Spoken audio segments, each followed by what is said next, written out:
Welcome to the March 26, 2019 Parks and Recreation Commission meeting. Can we begin with a roll call, please, Natalie? Commissioner Cripps, Commissioner Greenfield, Here. Commissioner Lemire, Here. Commissioner McCulley, Commissioner McDougall, Here. Commissioner Moss, here. Commissioner Rechtel, Here. Councilmember McCormick, here. Thank you. I have no cards for oral communications, and we don't seem to have any exciting topics this evening to attract attention. I will point out that there were public letters that have been submitted over the last month. They're in the category, I believe, of oral communications. I don't have them with me, but I hope everybody has paid attention to what those letters said. With that, I would invite Kristen to provide us with a department report. Thank you. Kristen O'Kane, Community Services. So I just have some upcoming meetings and events I wanted to share with the commission, and we can send those out afterwards too, because I do have quite a few. The first is there will be another meeting for the community to review the plans or the scope of work and design for the Rinconada Park Improvement Project. That meeting is scheduled for Thursday, April 4th at 6:30 p.m. at Lucy Stern Community Center in the community room. And Peter Jensen will be leading that one as well. April 13th is the Great Race for Saving Water and Earth Day Festival. That is 9 a.m. to 2 p.m. at the Baylands Athletic Center. And if anyone is interested in attending and doing some volunteer work at the event, we are looking for volunteers to assist with race day activities, group or participant coordination, and just helping out, cheering people on even. We would appreciate it. So let me know if anyone's interested in volunteering. On May 4th, it is our annual Mayfete Parade, and that is at 10 a.m. on University Avenue. And again, the fair will follow immediately at Heritage Park. And commissioners, as in previous years, you'll be receiving an invite through email asking for your participation in the parade. You just walk at the beginning of the parade with other, what we call VIPs, and we'll have some giveaways and things like that for you. So look out for that invitation and do let us know if you plan on attending. And then May 6th, we can talk about this when we get to the upcoming agendas, but it is the PRC, or the Parks and Rec Commission City Council joint study session. That will be at 6 p.m. I had previously said 5 p.m., but there is something before it on the agenda, so 6 p.m., which I actually think works better for some people. And then following that, we are hoping to have a joint study session between City Council and the School District Board of Education for the Cubberley Master Plan. That would be at 7 p.m., and we're still confirming that some of the board members can attend, but as of right now, that's tentatively scheduled for the same night. And then finally, May 9th is our final Cubberley Community Co-Design meeting. That's at 7 p.m. at Cubberley Community Center in the Pavilion, and I hope that you will all attend. Before that, the Parks and Rec Commission will be receiving a presentation specifically for the commission, so there'll be a lot of repeat information both at the council study session as well as the community meeting, but it would be great to have your attendance and just to have you at the tables and hearing what the community has to say and engaging in those conversations is very beneficial. So that is all I have. Thank you. Thank you, Kristen. Do I dare ask if Darren has anything to add? Darren does not. I've already asked him. David? How did Cubberley Day go? Coverly Day was great. We had a wonderful turnout. I heard that you were there, council member, but I didn't see you, and I didn't see you either. So Coverly Day was very well attended. There was a lot of energy. A lot of tenants were there, sharing the work that they do and the kids performing.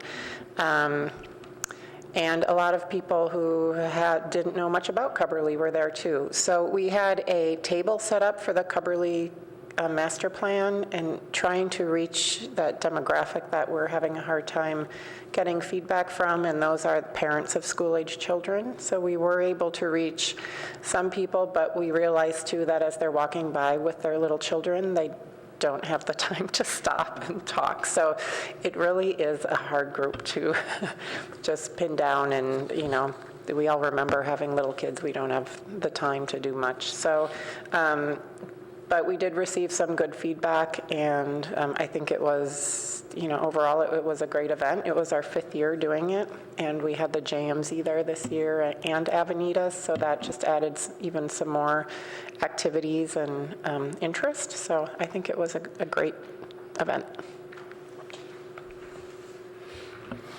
I appreciate that Darren has nothing proactive to add, but I'd be curious the status of the Public Works activity on Bixby Park.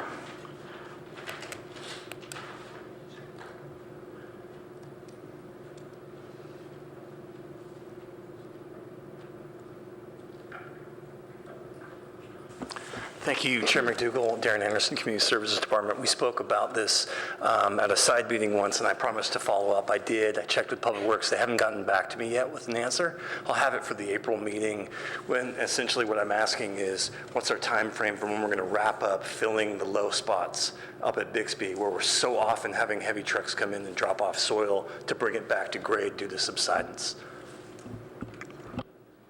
Thank you. With that, let's move on to the business part of the meeting. Can I have a motion for approval of the draft minutes from February 26? I so move. Second? I second. All in favor? Aye. Thank you. So the next item is a discussion and presentation on the Urban Forest Master Plan.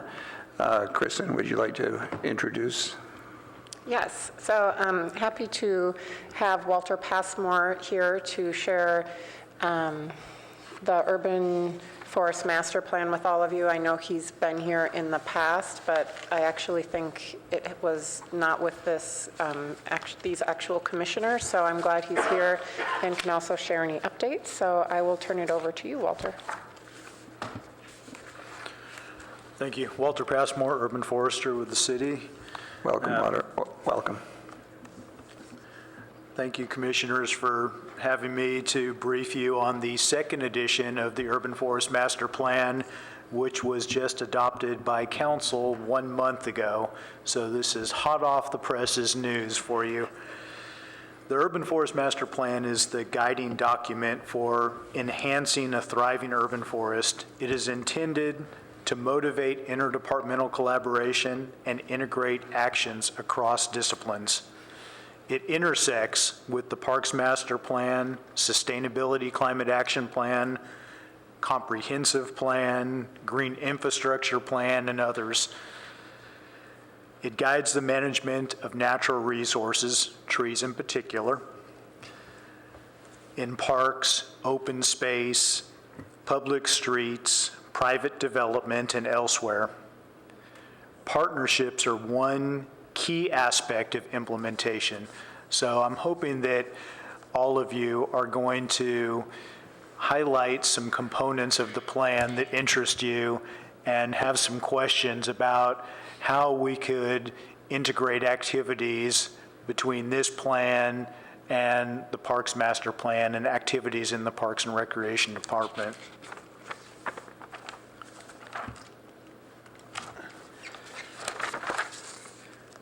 Please excuse the numbering. This is a city council presentation that I forgot to renumber, so I have no number 4. Oh, It is there. We corrected that. Natalie. Oh, thank you, Natalie. Okay, it is correctly numbered now. So these are some of the second edition enhancements that occurred since I last discussed the Urban Forest Master Plan with the Parks and Recreation Commission following adoption in 2015. So basically the differences between the 2015 and the 2019 version. We have focused a lot on species, enhancing native species and combating invasive species. We have greatly expanded the goal number 5 for planning, so planning the future of our community and how we want development to play a role in that. South Palo Alto was an important focus of the analysis component of the plan in 2015. Now we're doing something about it. We're taking some actions to correct that canopy disparity between north and south. Agricultural landscaping is one of the components of sustainability that we want to provide more resources here for residents to thrive without having to import what we need or export our impacts on the world. Partnerships, I mentioned, very important.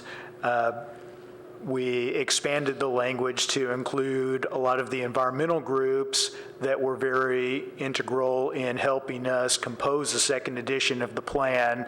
However, that does not exclude a much broader array of partnerships that we're hoping to enhance, such as neighborhood associations, friends of groups, corporate citizens, et cetera.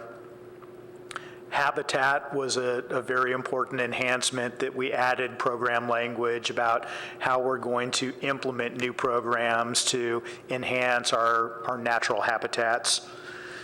And then finally, development impacts and opportunities. You know, every time we look at development applications, there are some things that we know are going to be impacted and changed, and there's other opportunities for goals to be accomplished through development. In fact, part of the 2015 plan, we illustrated the difference in tree canopy between 1982 and 2010 through an analysis, and found that some of the gain in canopy was due to our review and regulation of development activities, requiring replacement trees, requiring more trees to be planted than were removed. So that actually helped us to gain more than 5% canopy coverage throughout the city. So we went from about 32 point something percent to over 37% canopy cover throughout Palo Alto.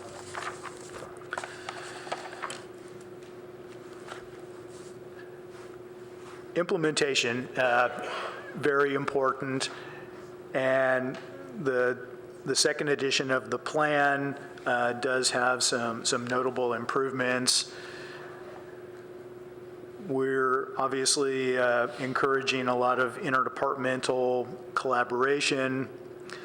We've had some new regulatory requirements that we have to be aware of and create actions for, such as the Water Efficient Landscape Ordinance in California. You're all aware of the severe fires that have occurred throughout the state, so we're trying to be proactive with preparing our ecosystem in Palo Alto to respond to those influences in the environment. And in our culture, you know, things are changing, so we're trying to prepare a resilient ecosystem with all of our natural resources prepared the best they can be for these influences. Stormwater, we have made some changes in policy. You'll see those reflected in the Green Infrastructure Plan as well as the Urban Forest Master Plan. There's some very important goals that were further described in the second edition, such as no net loss of canopy.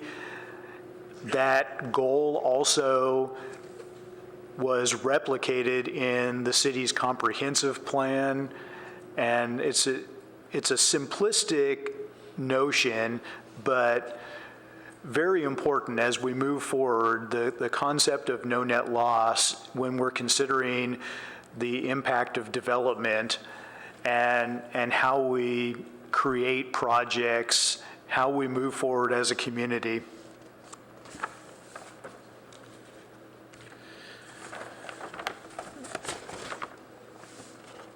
I do also want to mention, let me go back one slide.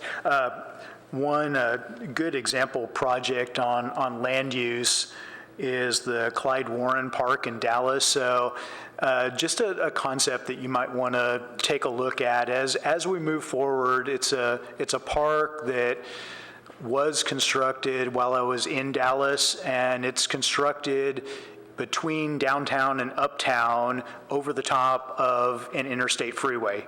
So created brand new parkland in the most valuable area of Dallas where parkland was needed most. So, you know, as we think about creating new parkland and getting to the number of acres per resident goal that we want to reach, we may have to really think about some of these innovative solutions to get there.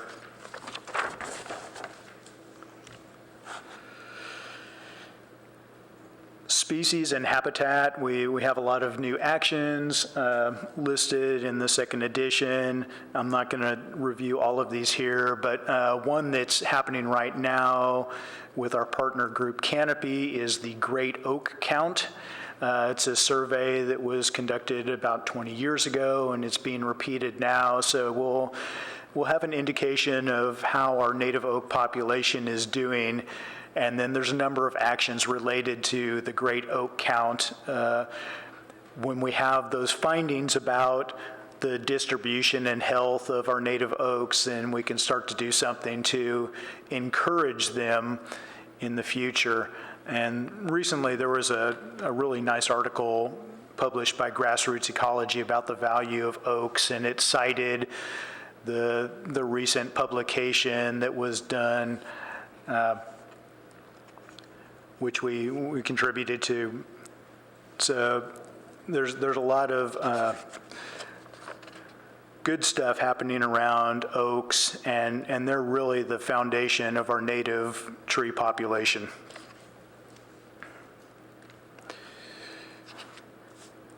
Quick mention about where we've come and where we're wanting to go.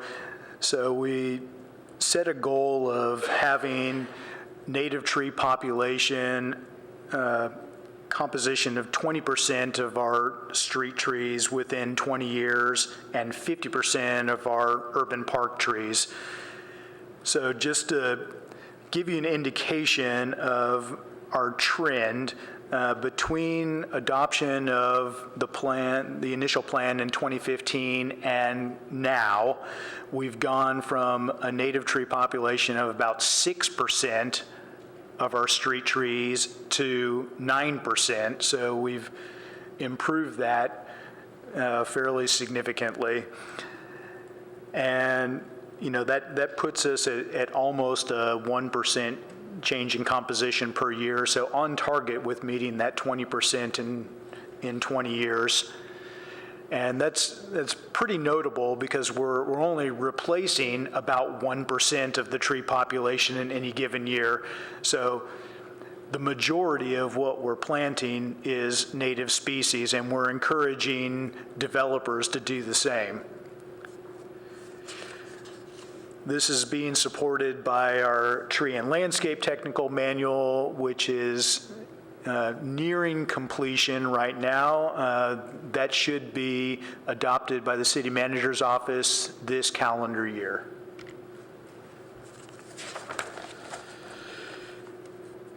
I'm not going to dwell a whole lot on development impacts, but we are making changes to citywide plans and policy documents. We're going to be proposing changes to municipal code to protect additional native species and also combat invasive species. We're going to be changing permitting procedures. We've done an analysis, or we're going to be doing analysis of dewatering impacts and use of recycled water. We're also assisting our regional water quality control plant with exploring new technologies and hopefully constructing a desalination facility that will greatly reduce the salt content in the water and allow us to use it across species. Right now, there are certain sensitive species that we can't apply recycled water without diluting it. We've also changed our staffing model around employing contractors to do some of the more basic tasks, and we've reclassified our previous position of planning arborist to a landscape architect / park planner. Same title as Peter Jensen, but this position is going to foster innovation of public benefits from private development. So we're matching what we're doing on the public property side with a similar position to review development across the board.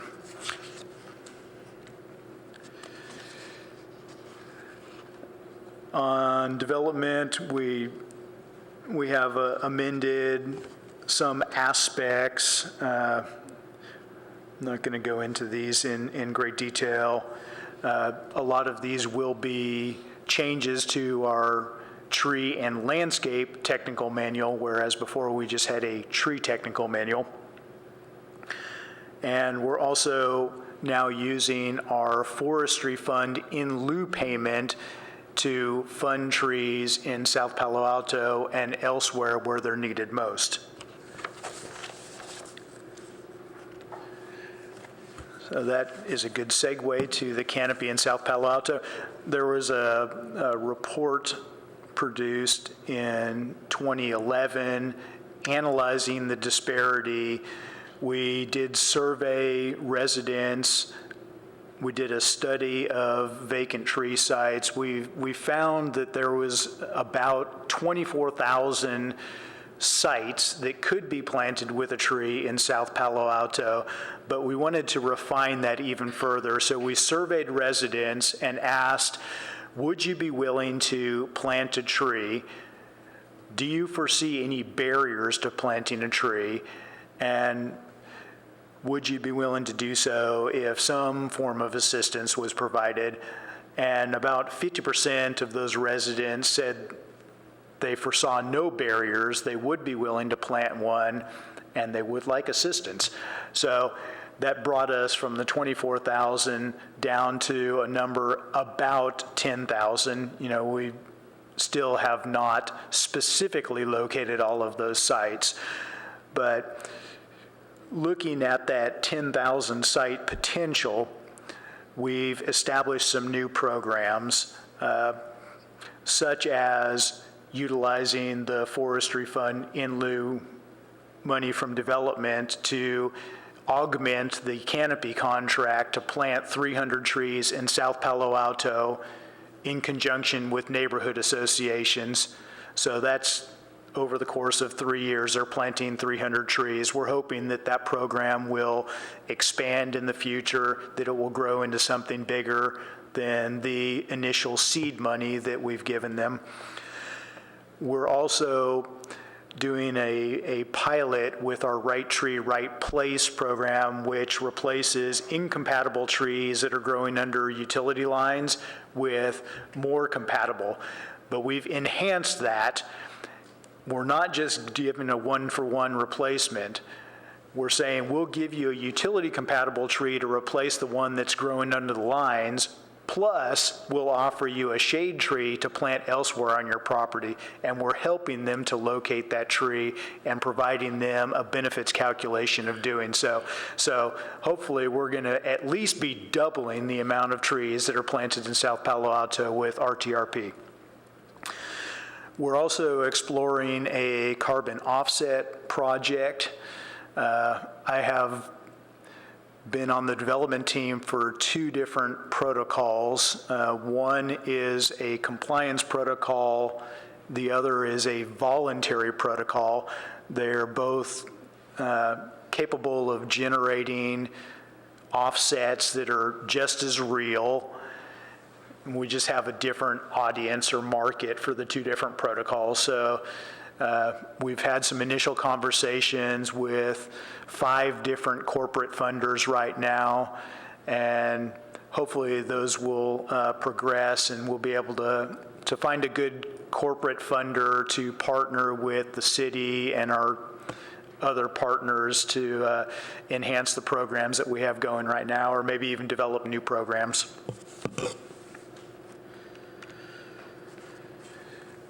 On agricultural landscaping, I know we're currently doing a lot of community garden work, but we wanted to expand that even and introduce more fruit and nut species for street trees where those are appropriate.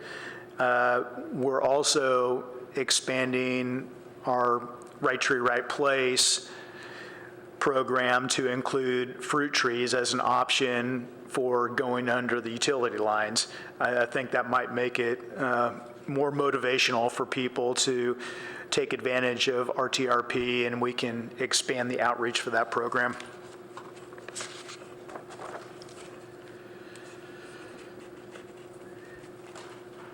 On the environmental groups, this is a really short list of groups that helped us a tremendous amount developing the second edition of the plan. And I do want to mention that Actera has now kind of divided, and so I also wanted to say that grassroots ecology staff was part of that conversation. They just didn't have that name at the time they were helping us develop the second edition.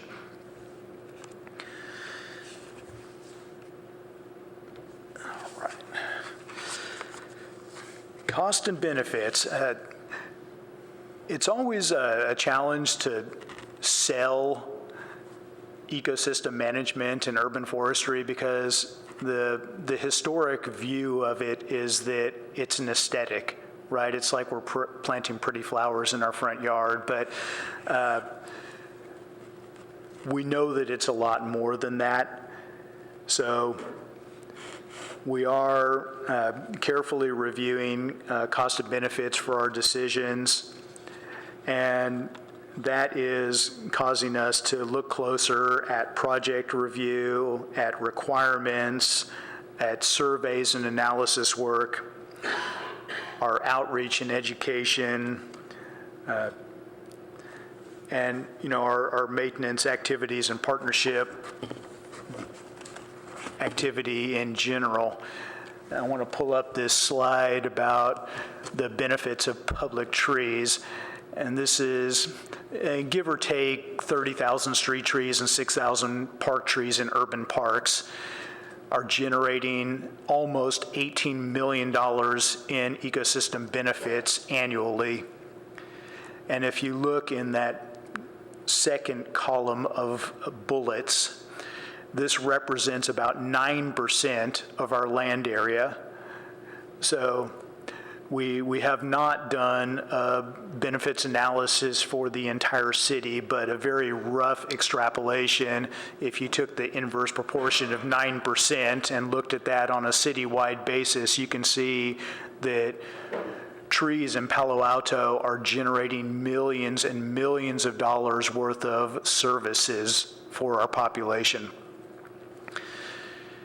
And these eco-benefits do not yet include human health, although we are working closely with University of Illinois and Kaiser Permanente to quantify the value of trees for a number of different health conditions. So it's comparing communities with trees and healthcare cost to those with less. So we think that those correlations are going to prove that trees have substantial health value for human beings.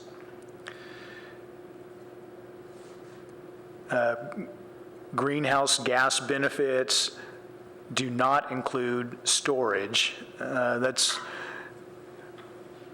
kind of a struggle with our sustainability climate action plan is that we have a number of activities to reduce our pollutants and mitigate our impacts, but we don't do a very good job of describing what we have, how much carbon is actually stored in vegetation, soil, in the organisms that populate the San Francisco Bay, and if our actions to manage natural resources are not effective, what influence is that going to have on the millions of tons of carbon that is stored, right? So we have a huge carbon bank, and it's important to recognize that it's not just how many miles we drive, it's also how we care for our natural environment that really influences the success of sustainability. And another aspect that we rarely talk about is the influence on city revenue. So we talk about how much does it cost to have city staff or hire contractors to prune a tree or do some of these other activities, but we really don't consider the amount that trees and landscape and natural resources correlate to property values, to the learning environment in schools, to the health of our population, to property transfer fees, to sales tax revenue, to permitting fees. You know, these are all big revenue sources for the city. So I would say that management of natural resources pays for itself.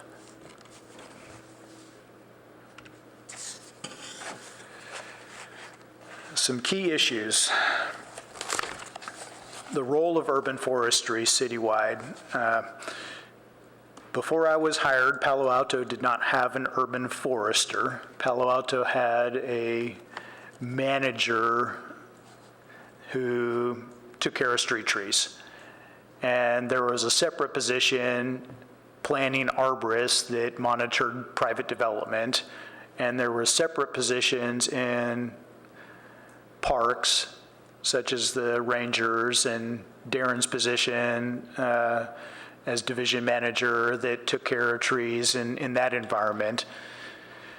We now have an integrated system. We can do even better with interdepartmental collaboration. We need to incorporate urban forest management plan policies and programs across the board. So we are going to be bringing forth revisions to Municipal Code Chapter 8, which regulates trees and vegetation.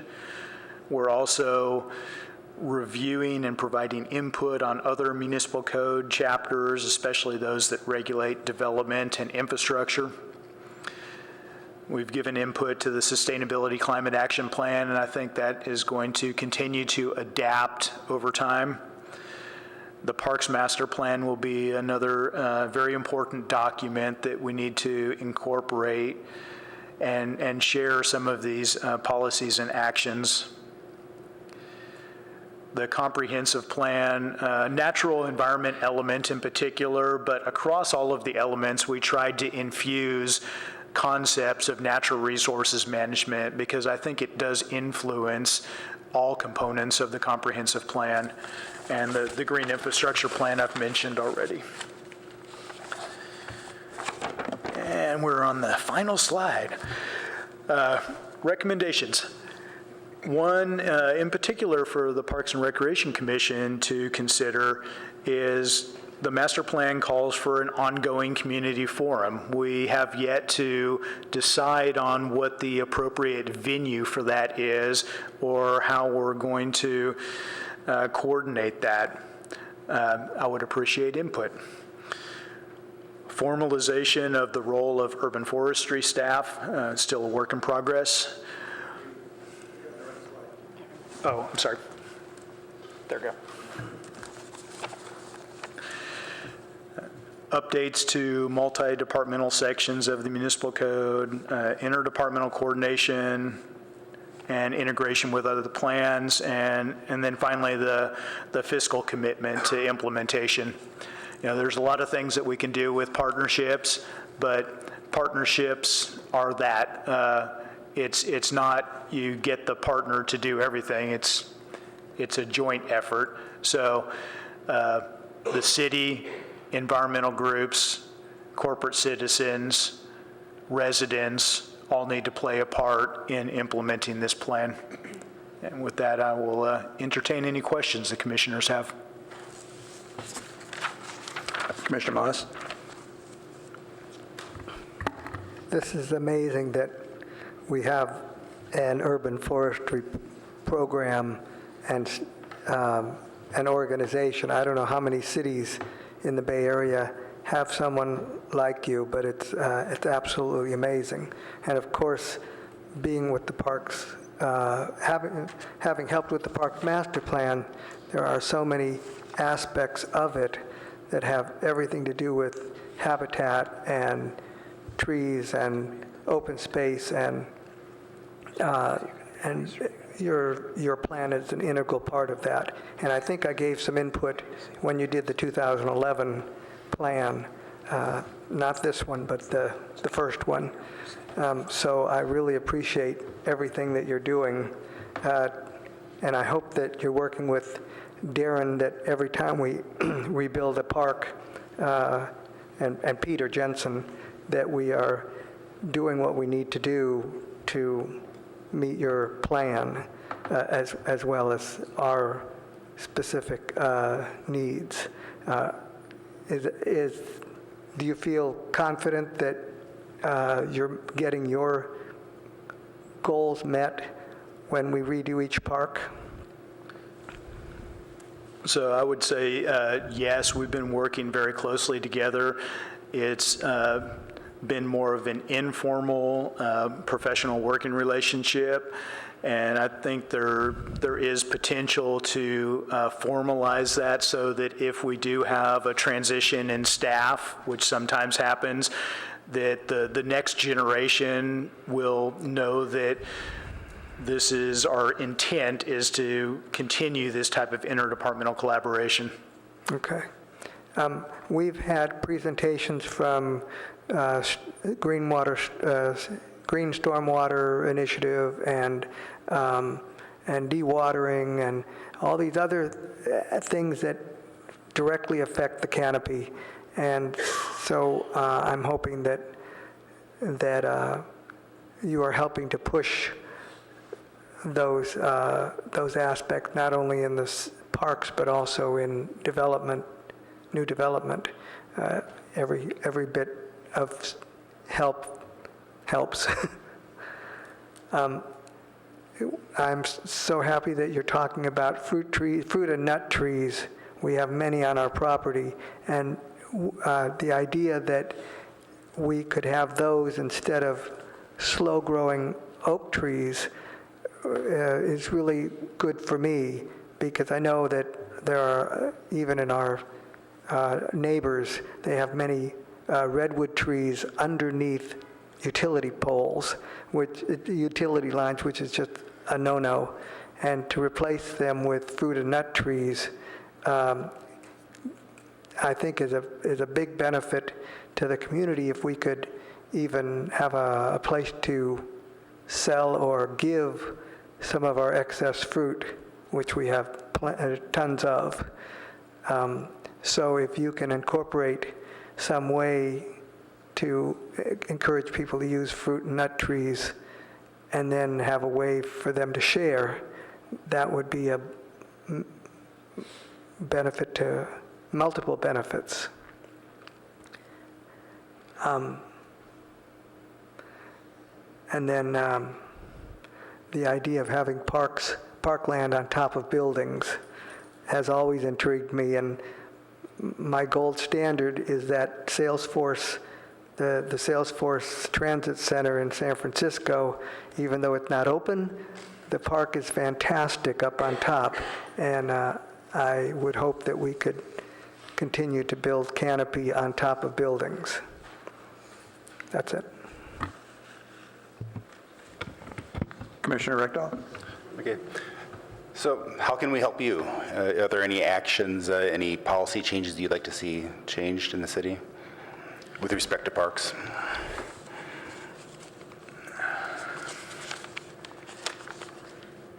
So I do think that the Parks Commission may have a role in input for future CIP projects and large commercial projects. I mentioned the Clyde Warren Park in Dallas as one example. There was another really notable example of partnerships that I brought back from a conference. I did share with Darren about the Gathering Place in Tulsa. If you haven't explored that project, it's a $465 million construction, almost exclusively funded by private donations. 100-acre new park near downtown Tulsa. One of the greatest examples of public-private partnership that I've seen in my career. Worth taking a look at that project. So, the commission being able to recommend ideas like that as we move forward with large development projects. And maybe we have to scale them down for Palo Alto, but I think we should be thinking big. We have property values that justify really innovative, cutting-edge ideas to be implemented in Palo Alto. And then the ongoing community forum I mentioned in my last slide, I do think that while Palo Alto does have this legendary process, we have not been all that effective at engaging our residents across cultural boundaries, across age boundaries. It seems to be a fairly small group of people that communicate with decision makers on a regular basis.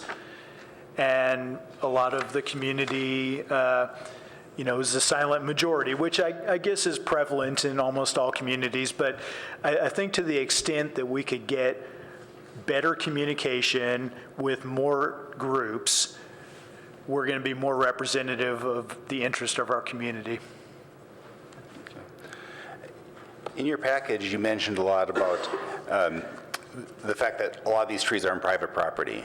And so for tree selection, we really have to hope that the private owners do the right thing. And that's really tricky because there's so many times that we want to communicate with the public, and it's really hard to motivate private landowners.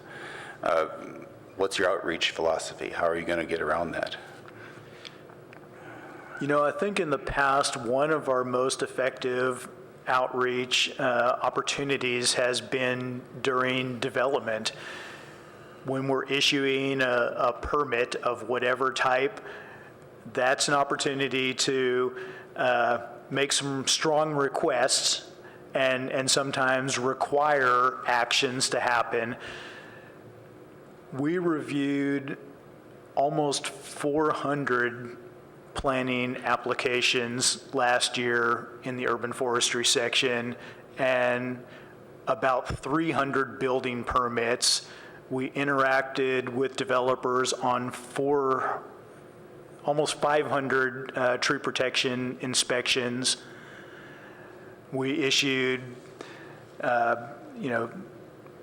30 or so public tree permits to people that just wanted to take some actions on on trees on their own. So, I mean, that's a lot of interactions under an official permitting system that we can have some good influence on. And you mentioned in your remarks about some tree spots that you tried to fill with trees. How did you get hold of those people? Did you go door to door? Did you mail them? On 300, we are partnering with Canopy, and Canopy identified residents in South Palo Alto that had responded to the survey for the South Palo Alto canopy disparity, or residents in South Palo Alto that are on their listserv, which includes about 4,000 residents in Palo Alto. So they have a very large interest group that wants trees. They reached out to them, identified where some viable sites were, and I think they're going to surpass that 300 trees in 3 years. Likewise, through the Right Tree, Right Place program, we know what utility customers we've had to do pruning on an annual basis because we inventory all of those trees. We have to pay our vendor to go in and prune them away from the utility line. So we know where we have some trees that are at issue or in conflict with utilities. There's not a lot of guesswork really, but we are doing further analysis in the next 12 to 18 months. We should have a canopy cover analysis tool that allows us to look at tree canopy on a parcel by parcel basis or anything larger than that. So we can select a neighborhood or half the city, South Palo Alto, for example, and we can analyze the trend in tree canopy cover over time. So much of South Palo Alto has rolled curbs. So how are you going to get around that for street trees? We still have street trees. A lot of people don't recognize that they're street trees because they're trees in their front yard. So there is an educational component that we need to reach out to those property owners, inform them that they are the proud owner of a street tree. We do have a proactive approach when we plant a new street tree. Again, we partner with Canopy to do a young tree care survey where they go out, they survey every tree that's been planted in the last 5 years, and they deliver some outreach material to the property owner that says, we've looked at your tree, it needs mulch, it needs water, or good job, you have a great healthy tree, keep up the good work. So we're looking at about 1,000 trees a year that are planted in the last 5 years in conjunction with Canopy. Last question is, now with solar panels, a lot of people are putting solar panels on their house. How does that change the desirability of having a tree in your yard? So the Urban Forest Master Plan does call for some analysis and policy development to resolve conflicts between trees and solar. The easy answer is roof mounted. If we don't put solar on the ground, there's much less conflict with trees, right? The higher up you put it, the less they're competing for light. But California's like solar... in Eichler's roofs are so low that they really do compete with the trees. Granted. So it's not for everywhere. We have to balance our desire to have locally generated solar with our desire to have a robust tree canopy. So I think that we can greatly increase our solar collection by taking advantage of roof-mounted solar on 2-story and higher buildings, which are not in conflict with trees. But that being said, the California Solar Shade Act says basically whichever was there first has the solar rights in perpetuity. So if you have a tree there, even if you replace the tree, it maintains the solar rights. Okay, thank you. I just want to quickly comment on, Keith, regarding your comment on the rolled curbs, just to clarify what Walter was, what he was saying. typically the first 7 feet of the land is city land, so any tree that's in that first 7 feet of property or whatever the setback might be on that particular parcel, that is a street tree. But it's just looking at my neighborhood, people are much less likely to plant a tree in their front yard than they would if they have a dedicated boulevard. People emotionally feel like boulevards are a spot for trees, but my front yard is my front yard, and so it's that's a harder sell. Sure, it's partly a semantic thing, but I think, Walter, you can correct me if I'm wrong, but a city tree or a street tree is a tree on property that's bordering the street, whether it's in a planting strip or it's in the setback on the whole curve. Yeah. For semantics, it's the same. Right, so the city of Palo Alto actually owns the right-of-way, unlike some other cities. And unlike a lot of other cities, the city of Palo Alto maintains all of the trees in the right-of-way. So the property owner has input as a neighbor, but they cannot dictate what's planted in the right-of-way.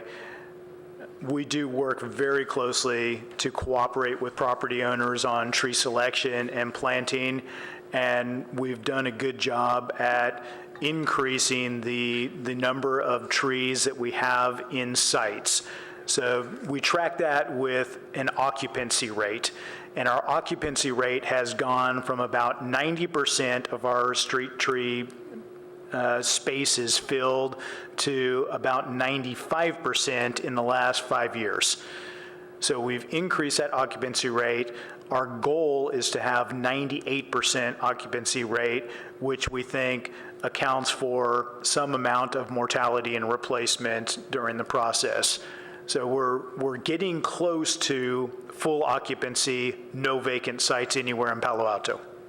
Well, there's a vacant site in my front yard, so I would like a street tree put in. So anyway, thank you. Commissioner McCauley? Thanks for your presentation. I'm sorry that I was late. With respect to the species, you noted a really kind of impressive trend when it concerns the street trees, that you've increased it 1% and when I'm speaking of species, I mean native species, that you've increased it by 1% over the past 3 years. You have this goal of, within urban parks, to have 50% of trees within 20 years be native species. Where are you at on that? The easy answer is I don't know, because we just recently completed our inventory of urban parks. So we still have to do the analysis on our species composition and establish goals for those. Like I mentioned, in the past, all of the urban forestry functions across departments were not integrated. So each department had its own idea of what should be done. Once the Urban Forest Master Plan was created and we established these goals, we knew that we needed to collect inventory information across all the urban parks so we could understand the size, location, distribution, health of all those trees, and also provide maintenance on a routine basis to them. So those are some of the actions that have taken place since the plan was adopted in 2015. So I was just curious, because 50% seems like a really high number to me. And if we're at 40%, then maybe it's attainable. But if we're at 10% or something in that neighborhood, then it seems like it would be perhaps a bit too ambitious. I don't know if you have thoughts on that. Do you have a sense, a ballpark sense for where that might be?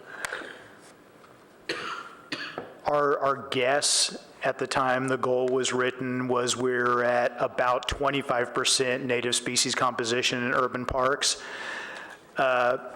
With parks, we have a lot more flexibility to control the species because the space is not as constricted as along streets.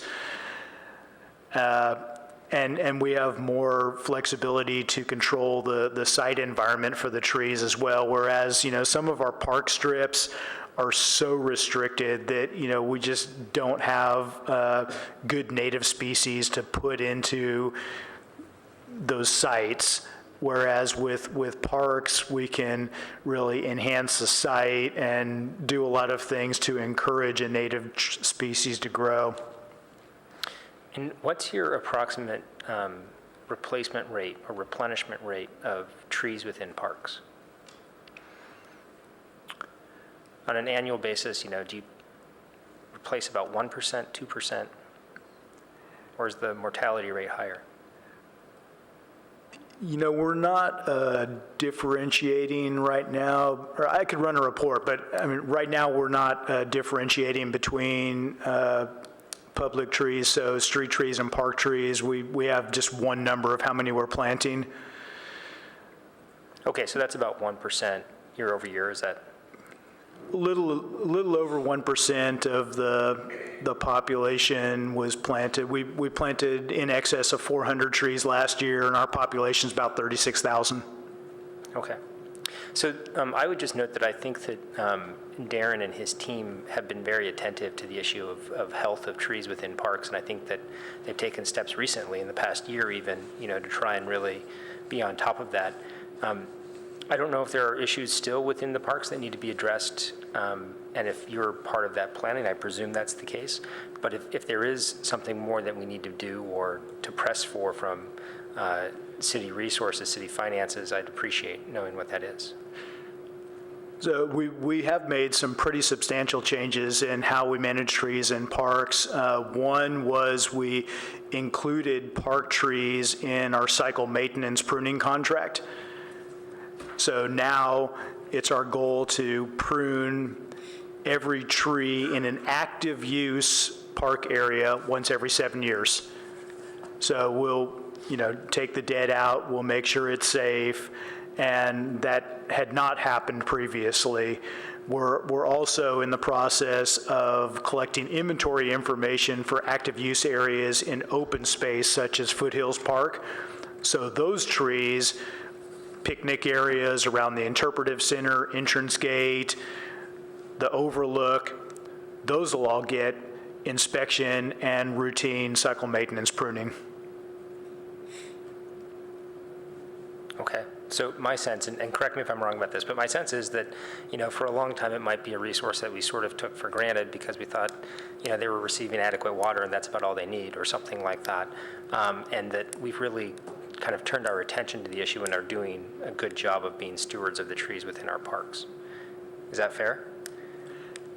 Or is there something more we need to do? We were doing a good job with the resources that we had at our disposal before, but now that we're collaborating across departmental lines, I think we're going to be much more effective at proactively identifying maintenance that needs to be done. Okay. And then, again, I'll just note again, I think that Darren and his team seem to be doing a great job actively managing it.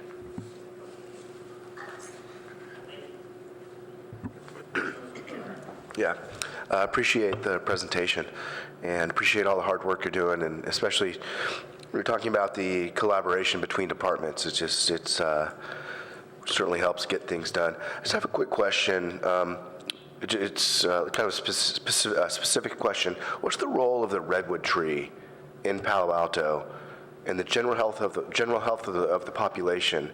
And then what are we doing about those trees that are not so healthy right now, or on the way out, so to speak?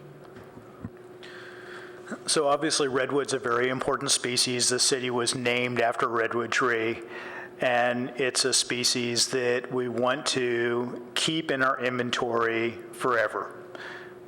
That being said, redwood was not historically distributed across Palo Alto the way it is currently. There's been a lot of redwood trees introduced because they're easy to grow in the nursery, they're very quick growing when they're young, and in some cases those were planted in inappropriate locations where they're not thriving anymore. So I think that we do need to pay attention to how we locate redwoods in the future and under what conditions we would allow them to be removed and how we want those to be replaced. Thank you. Commissioner Greenfield? Thank you, and thank you for the presentation, Walter. And as you know, my family's been very active with Canopy for many years, and full disclosure, my daughter even worked for you one summer and had a great experience with that. So we're definitely supporters. Great to see that a lot of the priorities that are listed out in the presentation, or deeper in the South Palo Alto, increasing the Canopy project, or that's great. There really is a disparity on halves of the town, and it's a very worthwhile effort. It's also really nice to see different tree lists with varying priorities based on location. For example, different trees located near sports fields, so they're not hanging over them and getting bashed. And very pragmatic and makes a lot of sense. First question I have is, could you just shed light on the size of the urban forestry department? How many people are included, and what are the roles? Just so we better understand. 14 staff members in the urban forestry section. And what kind of roles is the breakdown? So I'm the urban forester. I have... Just in general, yeah. Right. Landscape architect is over planning and development activities. I have a project manager that oversees our in-house park and street tree maintenance. I have a project manager that oversees utility vegetation management, line clearance activities. Mm-hmm. And then we have an in-house tree trimming crew. So that the tree trimming crew is the bulk of the staff? Correct. And it sounds like you've had lots of interactions with the public on the building permits and the tree protections, and that falls to a couple people, it sounds like? Correct. So you mentioned needs for better interdepartmental collaboration. Could you highlight some of those needs? And obviously, your department is small in size and doing a lot, and couldn't possibly achieve your goals without the collaboration of the other departments. I'm just trying to get an understanding of what the difficult points are. Right. We've done a lot to improve interdepartmental collaboration. I think there's tasks to be done still with formalizing different processes. So, for example, we have improved the conditions of approval for development projects. It's a list that we can copy and paste as comments on development applications. Improvements to the tree and landscape technical manual will obviously improve those policies. We're drafting changes to municipal code to change things like designated officers, responsibility for enforcement, the types of native trees that are going to be protected. So, having these formal policy changes and authorities is meaningful as we transition staff in the future, as we transition board members, as we interact with new partners. It's important to have things in writing that we can fall back on. Thank you. It's helpful to just understand the bigger picture that's going on to protect the trees in the community. Switching gears a little bit, regarding the native trees that are being planted, looking in the fine print, it looks like you're focusing on both native trees and climate adaptive species. Correct. And how are you, I understand that is controversial in some circles, focusing on climate adaptive species as opposed to just the natives that have been here historically. But I appreciate that approach as being the reality that we need to deal with right now. How are you deciding what the climate adaptive species are? And is there a list where people can see what's on the the combined list of natives and climate-adaptive species that are approved. I'm looking through the canopy site and the urban forestry site. I'm not finding it, so I'm curious. So Canopy actually does have a tree library that was one of the programs of the 2015 Urban Forest Master Plan that has been implemented and is complete. So there is filter features on the Canopy Tree Library that allow you to select drought-tolerant species, that allow you to select trees of a certain stature, certain types of attributes, and that's really what we're going for, is an attribute-based selection system. There's going to be more guidance on attribute-based selection in the Tree and Landscape Technical Manual, and we're also going to reference other sites such as the Urban Forest Ecosystem Institute that Cal Poly curates. And that's another good resource to enter attributes about trees. I've always been very hesitant to produce a list because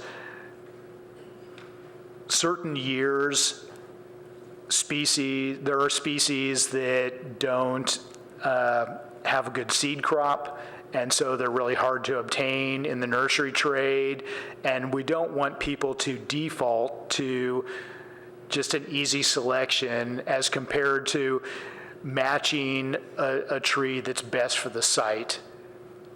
Okay, so by design, there isn't a specific list out there, and when people are looking to plant trees, I know they work with Canopy, and Canopy goes out and works with the resident and helps select the best species based on the residents' desires and the suitability of the location. Correct. Attribute-based selection. That's great. On the great oak count, I know that the Oakwell study was done 20 years ago, and this is a redo of the 4 native oak species. Looking at the climate-adaptive oaks that may be well-suited for the area now, do you think it makes sense to monitor all oaks that are planted in the city and not just the native oaks? Yes, and in fact, we are going to be doing a much better job of monitoring all trees that are part of a permitted planting. So all public trees and all trees planted as part of a development or other permit. We will be getting an electronic location and attribute information and be able to track those over time. Because, for example, there are requirements in zoning that say we're supposed to have 50% shading over parking lots. There's requirements for commercial property to maintain landscape that's compatible with the authorized site plan. But without the electronic data on those permits, it's hard to revisit those 15 or 20 years down the road to determine if they have been effectively implemented and they're still being maintained at the desired level. And so how would these trees be surveyed over time? Well, once you input electronic data, we'll be able to use GIS to revisit those trees electronically and imagery analysis to determine how they've grown over time. And it's actually a pretty accurate method to sample trees of a known population. Great, thank you. Final thing is getting back to your community forum question, and really the question is the challenge of outreach, and it is a question that we struggle with in this community. I know that the sea level rise folks did actually have a very well-attended public meeting last month, and that's a good model for us to strive to, but we're not always that successful. I know, looking at the commissions within the city, there isn't a commission that's directly applicable to the Urban Forestry Department, and I'm wondering if having the Parks and Rec Commission meeting open for the purpose of some sort of community review, if that would be something that the commission would entertain, if that would be something that would be helpful for your department. Right now, I'm just throwing it out, and I'm very receptive to hearing ideas on how we establish that ongoing forum. Yeah, I'm kind of just bouncing it up and throwing it up as well, throwing it out. Okay, so that sounds like something that we could entertain in the future, and we can kind of keep in touch on that. That's all, thank you. Are you bouncing it or throwing it? Bouncing up sounds much better. I want to say thank you for the presentation and thank you for, I think, a lot of really good work. I participated in a sidewalk survey kind of thing with a group a couple years ago, and when you asked people what did they like about Palo Alto, it was invariably the trees. And so I think to reinforce what Commissioner Greenfield just said, we always believe that we're here as stewards of scarce and valuable resource, whether that's pickleball courts or bayland space or whatever it is. And I think the trees in the city are a scarce and valuable resource. And I think this commission might be an appropriate partner in that. I do have some questions along that line. I'm really glad that Commissioner Greenfield brought up the issue of native versus climate adaptive.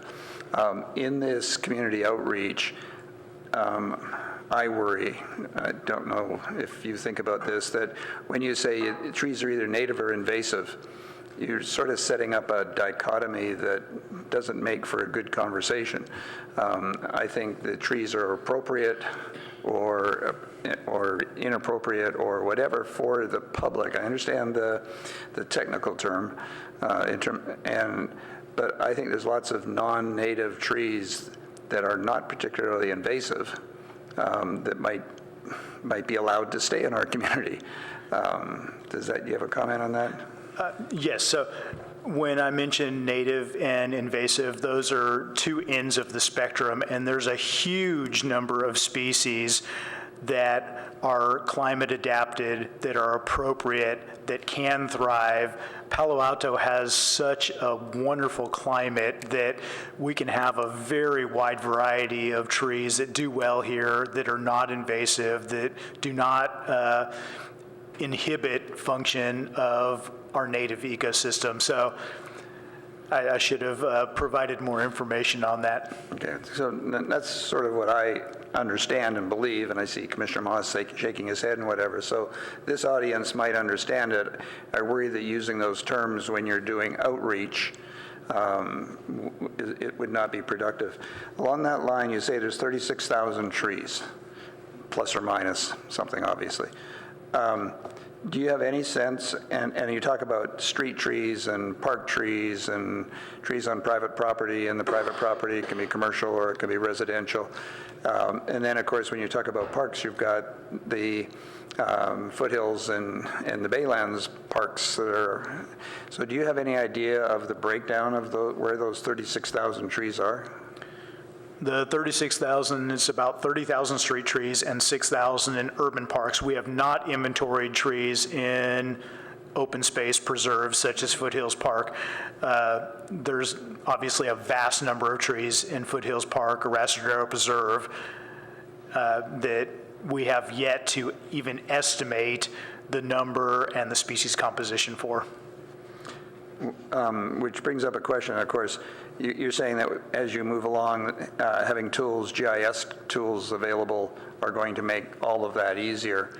Do you have a comment on what kind of GIS tools you're using? The city has a somewhat unique enterprise GIS system that is going to be replaced with a much more common software. So we're converting from Geodesy to Esri. Esri is used by a vast majority of the world. Geodesy is a very small customer base. So that will be the enterprise GIS foundation, and then we'll build department-specific tools off of that. A company I ran tried to buy Geodesy at one point, and that didn't work, so we tried to partner with Esri, and that did work. I think when I see Esri kind of stuff that people are doing, it's spectacular, and I think using that tool would be really exciting for us. The only other thing I'd ask about is all of the various benefits. I'm not sure, I can imagine how these things get calculated. I don't really have a question about that. But the fact that it was on page 12, I was sort of hoping it would be on page 1.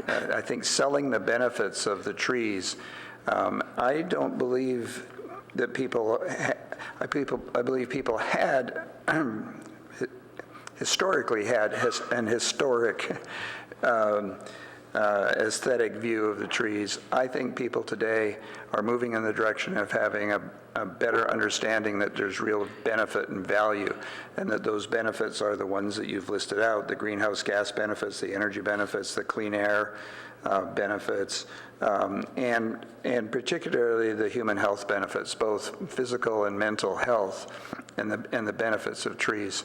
I would really like us to, with your staff or focus or whatever, it would be really nice if we had the opportunity to really understand and grow on that part. I think that would benefit. It would benefit our ability to support what you're trying to do. I think it would benefit your ability to get the funding that you'd like to have. I think what you have here is a nice little summary, but particularly even talking more about the benefit, and I forget who you mentioned, it wasn't Chicago, it was some other school, but there are people at Stanford who are doing research on this right now, including people, by the way, doing research on the redwood tree, which is not a native, obviously, and is very difficult to grow here because we don't have the mist that feeds the moisture into the tree at the higher levels. I'm really enthusiastic about oaks and other things. I'm not sure how much benefit comes from protecting the redwoods. I realize that might be I will debate you on that just slightly, because we've had a redwood tree in Palo Alto for over 1,000 years, so I would say that constitutes being native.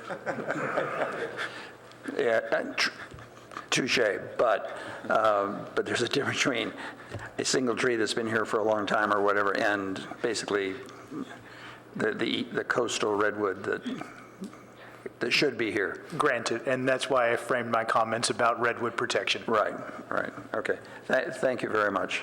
Thank you. David? We lost a whole lot of trees when we redid the golf course. They didn't belong there. They shouldn't have been there. So have we recouped that loss other places? Yes, thank you for that opportunity. We have worked very closely with Actera, now Grassroots Ecology, to protect 500 naturally established oak seedlings in Arasadero Preserve, which are all now inventoried. They're protected from predation. So the most common cause of young oak mortality is deer browse.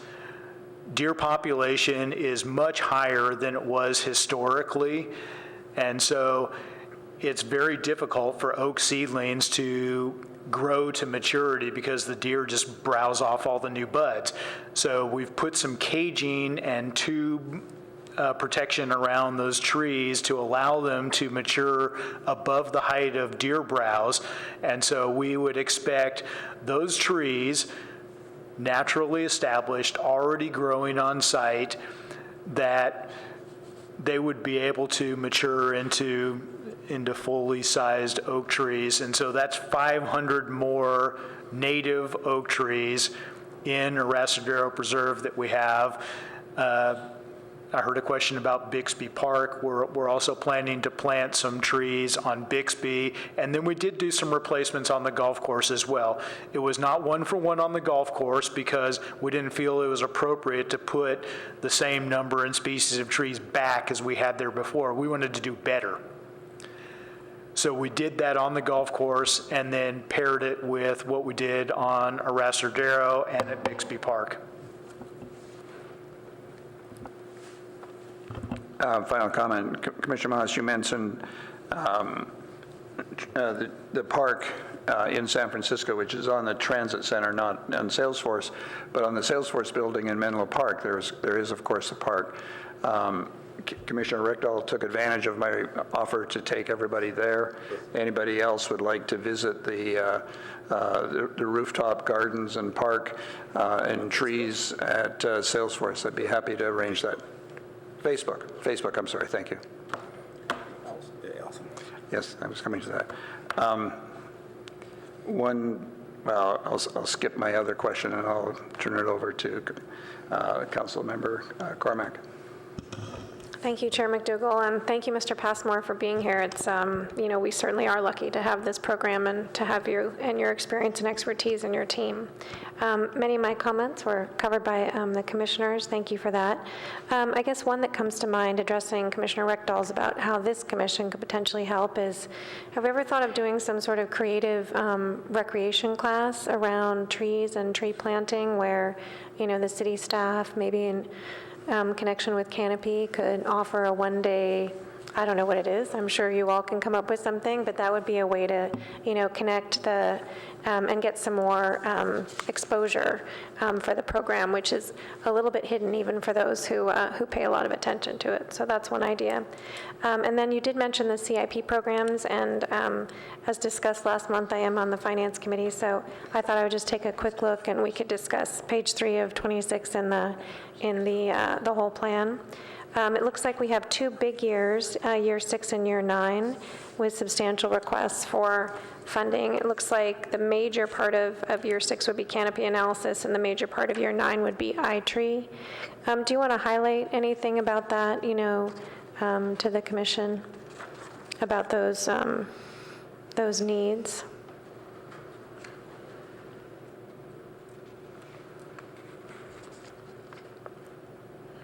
Are you referring to the implementation plan? I'm actually in the second part of it, which is yes, I think that's what it's called, the implementation plan. So I'm on implementation, timeline, and annual budget needs. Sorry, it looks like this, the one with all of the, it's a really Yes. helpful diagram, yeah. So I just note that, we have large numbers under year 6 and year 9.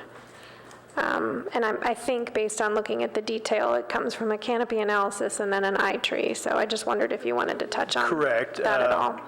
The canopy analysis paired with iTree benefits modeling historically has been a very big task. However, these were estimates, most of which were prepared in 2015 based on the tools and data that we had for similar programs.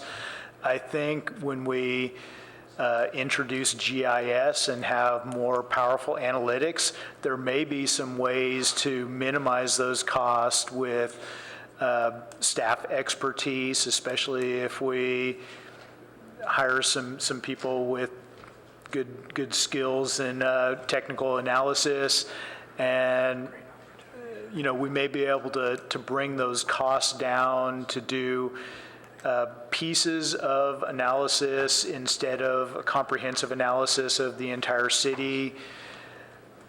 Additionally, the scheduling is a predictive, so I don't think that we're going to be coming back to council with a $400,000 or $500,000 additional budget request as much as trying to distribute programs throughout years and move stuff around so that we can keep funding requests relatively stable. Okay, that's very helpful. Yeah, that's good to know. Thank you for that. Does anybody have any final comments or questions? Walter, thank you very, very much for spending time with us and giving us this insight into what's happening and the good stuff that's happening. Thank you. Thank you.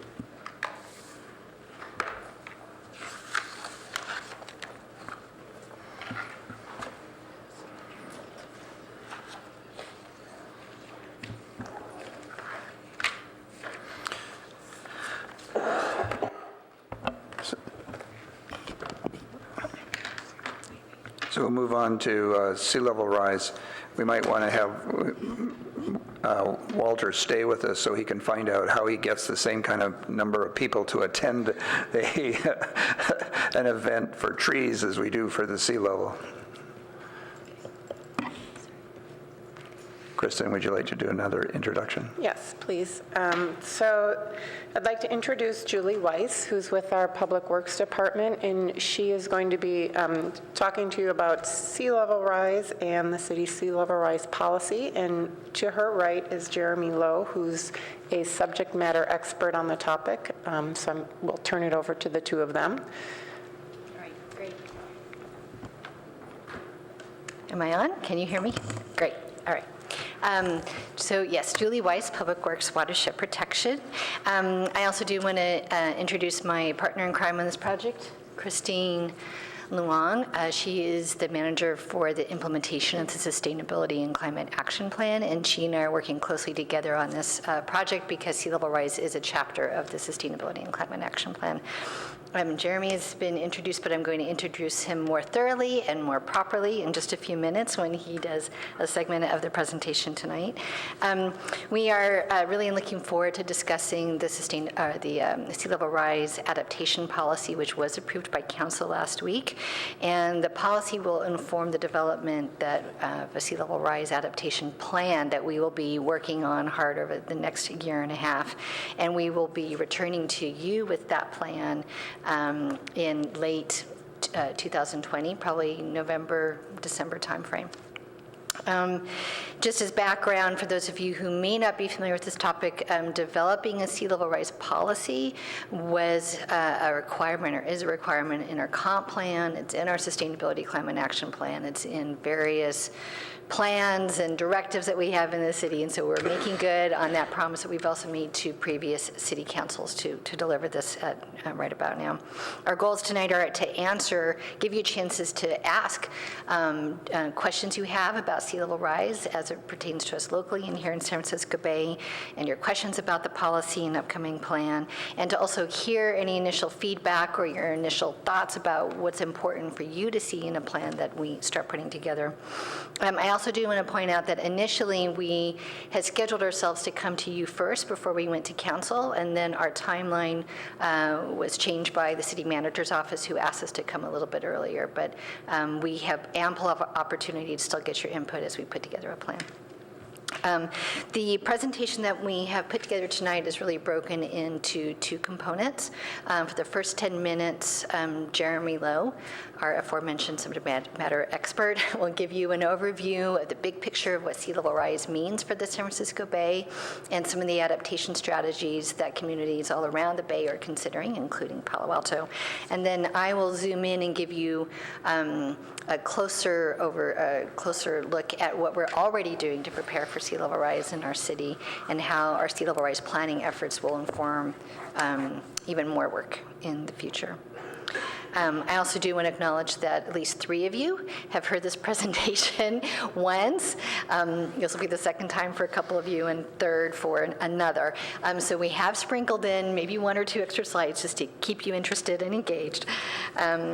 So before I introduce and hand this over to Jeremy, I do want to give you a chance to look at this picture a little bit more closely that you have on your screen there.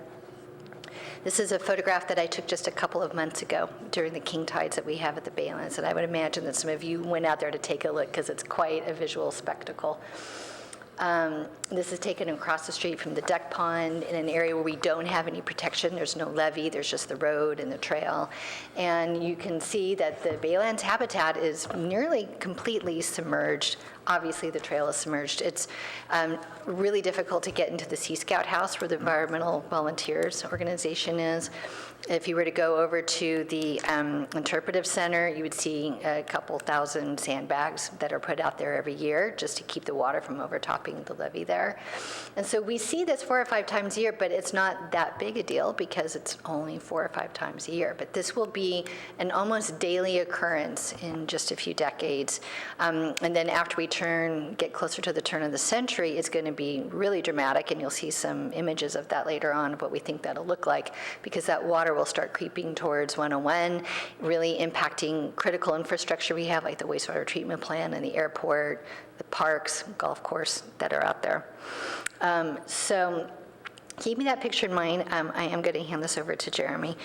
Jeremy is a senior environmental scientist who leads the San Francisco Estuary Institute's initiatives related to rising oceans from climate change. He has 30 years of experience in tidal wetland restoration and sea level rise adaptation planning, both on the Pacific coast here and in Europe. His career includes designing sea defenses to reduce flooding in Venice, Italy, and he is a local innovator as well, developing nature-based climate change adaptation strategies for the Bay. And Jeremy has also worked at Cambridge and Newcastle universities in England. So with that. Thank you, Chair McDougall and commissioners. I'm going to give some background to the science and the issues that we're facing with sea level rise and with the management of the Baylands, and which the policy and recommendations are based upon. Just to give a quick primer about why sea level is rising.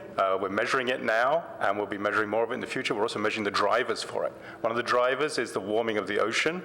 As you warm water, it expands, and that's what we've been monitoring over the last century or so with our tide gauges. And that is a well-known phenomenon. The more difficult one to predict is the role of ice, particularly ice on land in glaciers and on the Antarctic ice sheets. That's out of the water at the moment, and as it melts and as it carves off, it goes into the ocean, adding mass. And that can raise the ocean levels much more rapidly than just the simple thermal expansions. That is more difficult to predict. That is one of the reasons why we have more than one projection for what the future will be like. But what we're really interested in living as a community by the Bay is the role of relative sea level rise, the relative elevation of the land to the sea. And as the sea goes up, we also have the land moving up and down here through subsidence, because we've diked off areas and we drain them, but also through tectonic movements as well. So measuring both of those together and the net result of that is what we're really trying to manage. And we can manage that, and I can show you a graph here on the x-axis along the bottom is 2 centuries, from 1 century, which we've been measuring, and 1 century, which we're trying to project forward. On the y scale or the vertical scale is a change in water level, sea level in inches. And the black squiggly line has been measured at the San Francisco Bay at the Presidio. And we're lucky there, we've got a whole century of observations taken by the USGS. So we have a good record, and that black line is squiggly. It marks storm surges, El Nino periods. There's metral variability in that signal. But you can also see there's a trend in there, and that trend is about 7 inches a century, and that's sea level rise. And that's, even when we didn't think we had sea level rise, we had sea level rise. Looking ahead, there are there's some dotted lines, and those are projections about how sea level rise is projected to increase over the next century. You can see there's one line up to about 2050. Most of the models agree. It's mainly thermal expansion. It's mainly very predictable. So when people give you projections up to 2050, there's not much variation in those. Looking ahead into the latter part of the century, you have to think about not only how much we've heated up the planet so far, but how much we could heat more if we don't mitigate for it by reducing our emissions and so on. So there is some variability in the future. A century is a long time to make a projection over, but there's also some ways we can influence that future depending upon how our emissions are going to be. We don't have to work that out. Palo Alto doesn't have to figure those numbers out themselves. The state does that for you. The federal government does that as well. We're lucky that the state provides clear guidance. They've been updating it on a regular basis, about every 5 years. The last guidance came out last year. It provides, each edition of the projections is more usable. It provides it in more simpler language, it explains it more, and also provides much more detailed tables and an explanation about how to use them in what situations, what kind of assets are you protecting, and how much you think about it into the future. And these are the same guidance is being used by state agencies and by the regulators when they come to look at projects as well. And the main take-home is that, as I said, we've already had sea level rise. Looking ahead, the projections are about up to your knee by about 2050, up to your shoulders or above by 2100. The other take-home point is it's going to continue to happen. Even though the graph stops at 2100, sea level rise doesn't. And so when we're thinking about projects on the shoreline and we're thinking about adaptation, we're going to think about that continuously. So there's no silver bullet. There's no one thing we can do and that'll be solved. There will be enough, maybe for our lifetime, but thinking of future generations, we've got to keep thinking about adaptation. And there are some uncertainties.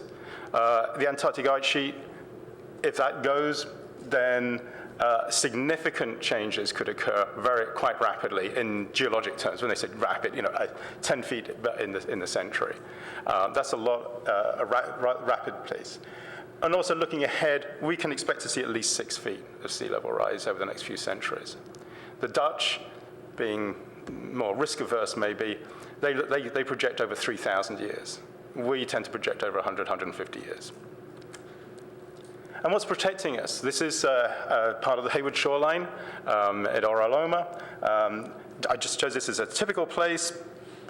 The levees vary in how well they're built, but they all do the same job. They're keeping the water out.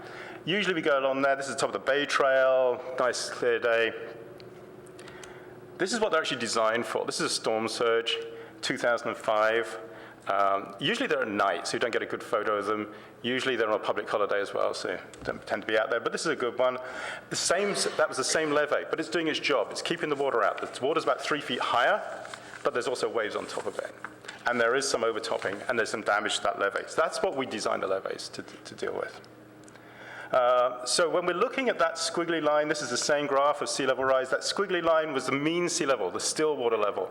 What we're really designing for levees and so on are those crosses. They're the highest water level that we recorded each month over the last 100 years. And that's the levels that we need to deal with. And you see there's some real outliers in there. So when FEMA are doing their projections for how much sea level rise is going to be, they say, well, the mean sea level, but on top of that, there's these extremes. And they say something like, well, we're going to have some, on average, the maximum water level is going to be at least this once a month, once every 2 months, once every 5 years, once every 10 years, once every 50 years, that we design for a return period of something's going to happen into the future. What are the units on this graph? Sorry, they're inches of sea level.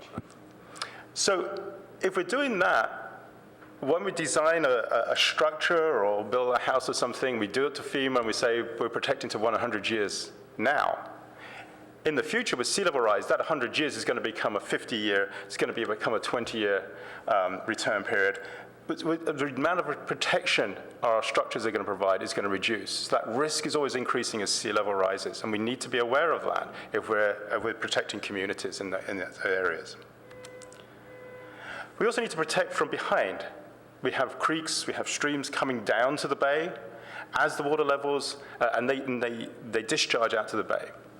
What tends to happen as if the bay is high during a high tide or during a storm surge, that water can't get out to the bay, and so it tends to flood behind. So that's why we build flood basins. That's why that's why the marshes do a great job of absorbing that area. But if we levate those places off, that water tends to back up into the cities. So sea level rise risks translate inland if we don't manage things properly. And then there's just a litany disaster now as we increase storminess, sea level rise, we have atmospheric rivers that are coming through, more precipitation, so more issues of river discharge to the bay. We have our marshes changing as well as all these changes, which we've been managing. We have land subsidence. Groundwater changes are important. They're a lot less well known.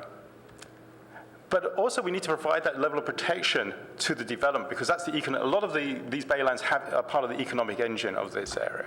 And so we need to manage those in the light of all these places. So there's lots of great ideas about how you do this. This is one idea. At the back we have a traditional flood risk management levee. And usually in front of that, we'd have a marsh, a very steep change between the flat marsh and the steep levee.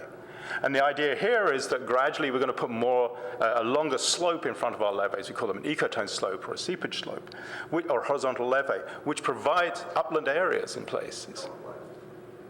Sorry? Could you repeat what they were called? Horizontal levee. Sorry. And in doing that, we're providing more space, more upland areas adjacent to marsh. So we're providing good habitat, we're providing space during storm surges for habitat for species to go, but they also provide protection during storms, and they provide a space for the marshes to go when they change, as sea level rises. And there's an example of that at Oraloma on Hayward, where they built a pilot study of this. And Julie's going to be talking to you about how this could be applied at Palo Alto, where it's being considered in the Yacht Basin, in conjunction with discharges from the wastewater facility to provide some hydrology as well as elevation for that levee. So we're combining different benefits on the shoreline, but preparing it to be more resilient in the long term, and focus particularly on the introduction of native species into these areas and to support of those. There are other ideas around the bay. Some are appropriate for different parts of the bay. Oyster reefs, providing as breakwaters, are being looked at in San Rafael and in the North Bay.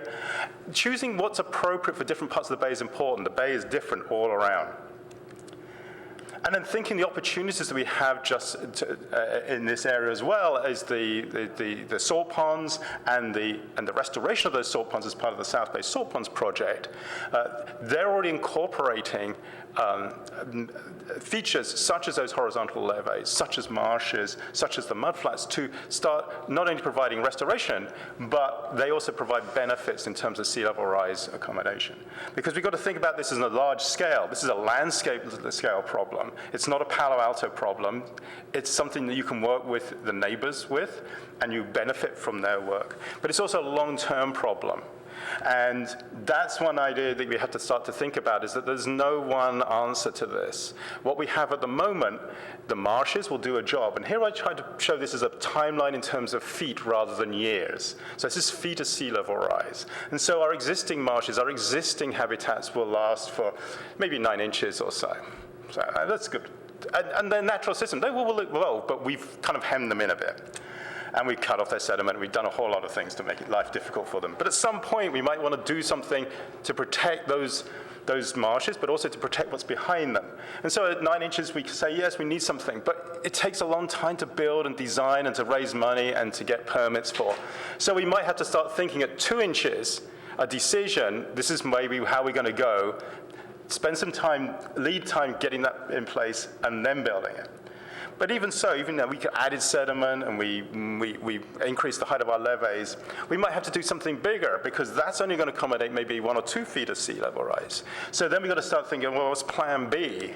And that plan B might be one of those big horizontal levees, which we haven't built. We haven't, it's expensive to build. We need permits from BCDC for, which they're presently, having discussions already about how to manage those types of things. But we need to start almost thinking at the same time as we're thinking about plan A, we need to think about plan B as well, because these things are big changes to our landscape. And then in the very long term, when things get serious at the end of the century or so, if those projections come to fruition, then we need to think about also how we use that shoreline, and now have we got everything in the appropriate place. There's a limit to how much we can maybe hold the line, and when we would think about how we accommodate sea level rise. And that type of discussion, how we plan for in the future, is the type of things that Julie was now going to talk about in terms of the policy and recommendations that they've been making in their sea level rise policy. Thank you. So just answering the most basic question, why do we need to have a policy and a plan? Well, we know that this is a priority of our city council. Climate change is one of the top 4 priorities, and in starting to put together the policy, it became clear to me, it's like, well, it's not just a policy statement, which is usually 3 or 4 pages. We need a full-out plan, and that is what we're going to be returning to you with in about 1.5 years. the policy bridges these very high-level sort of conceptual policy statements like use the best science or plan for sea level rise that we have like in the comp plan, which are great, but they don't really say a whole lot. And so this policy bridges that with a very meat on the bones, nuts and bolts plan. Well, what are we going to do? When are we going to do it? And who's responsible for it? So that's what our intent is. On the most practical level, we have a community that we love and we care about, and we care about our future generations, and we need to be planning for them now if they want to have a similar community to live in as we do now. We also need to be making sure that in a city where we have departments that are spread out all over the city, that we are unified and singing off the same sheet of music about what the plan is and what we're doing and when, and that we're all also using the same technical guidance. We also need to be good neighbors to cities of Mountain View and East Palo Alto, because anything we do along that Bay Edge is going to impact them. It could either help them, it could hinder them if we were to build something that just pushes water their direction. So we need to be working closely with them and also with our broader regional partners. And we also need to be able to answer to the public, well, what are you doing? And we need to have a cogent, well thought out plan for the future. So the good news is that we are not starting from scratch. We have several projects underway. The SAFER project that Jeremy mentioned, that is the proposed alignment. There are several different proposed alignments that will be brought to City Council at some point for levies. And right now, where that is at, is staff have commented, this is the Public Works Engineering Group, they've commented on a feasibility study, and we're waiting to get the a revised report back. And so hopefully an update will be coming to you in the near future. The project that I am personally really interested in and excited about is the horizontal levee, and that would be, we do have a preliminary plan for that that's underway. That's in along with a partnership with the San Francisco Estuary Partnership. So we have some of the funding that we need for that. That would be in the area that I showed you where we don't have any protection, that flooded area. So we are working on the plan for that right now. A project that you may recall hearing about this last December was the completion of the San Francisco Creek project, which widened that creek area that goes out to the bay. And one piece of that project was to put up a flood wall, and you can see that flood wall here. It was before the project was completed, that helps protect East Palo Alto for sea level rise, 3 feet of sea level rise, and a couple of feet of storm surge as well. And this portion of the project would also be part of any of those SAFER alignments as well. So you could see these connections starting to happen. Another project, and this will be one of the new things that those of you who have seen the presentation before haven't seen yet, is we've already started making adaptation plans for the wastewater treatment plant. So probably within the next year, we will have a new outfall pipe. So we'll have 2 outfall pipes from the wastewater treatment plant where we discharge to the bay, because we need to have that additional capacity to push water out if we have sea level rise. We've also been, as a city, working on filling some data gaps. So this is a project that the Community Services Department spearheaded as part of the BCCP project. So they put together a vulnerability assessment for the Baylands habitat. The key takeaways there were 12 inches is where the Baylands habitat starts having problems. Again, you remember seeing that in the picture where it was almost completely submerged. And 3 feet is where we start seeing impacts for everything else on that east side of 101, but also past 101 too, if sea level rise was to extend past that. Right now, we don't think that Bixby Park would be affected, but the horizon for that vulnerability assessment was just up to the turn of the century and not after. And we care about that because if sea level rise does start moving into that landfill, you could see some mobilization of pollutants. So another project that I know that you are aware of is the Green Stormwater Infrastructure Plan. We had a public meeting for that tonight that was happening at the same time.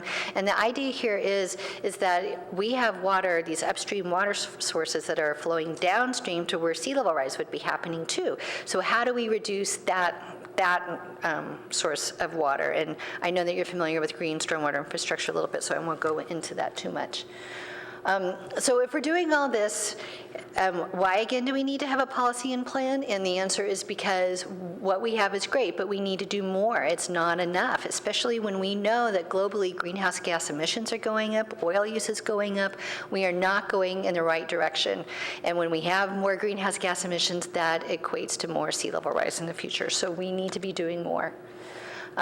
So to give you an idea of what we could be anticipating for sea level rise in the next few decades, this is mid-century, looking 2050, about a foot of sea level rise. And you could see, if you see that dark blue, again, that's picture that image that I showed you at the very beginning. That's about what it would look like.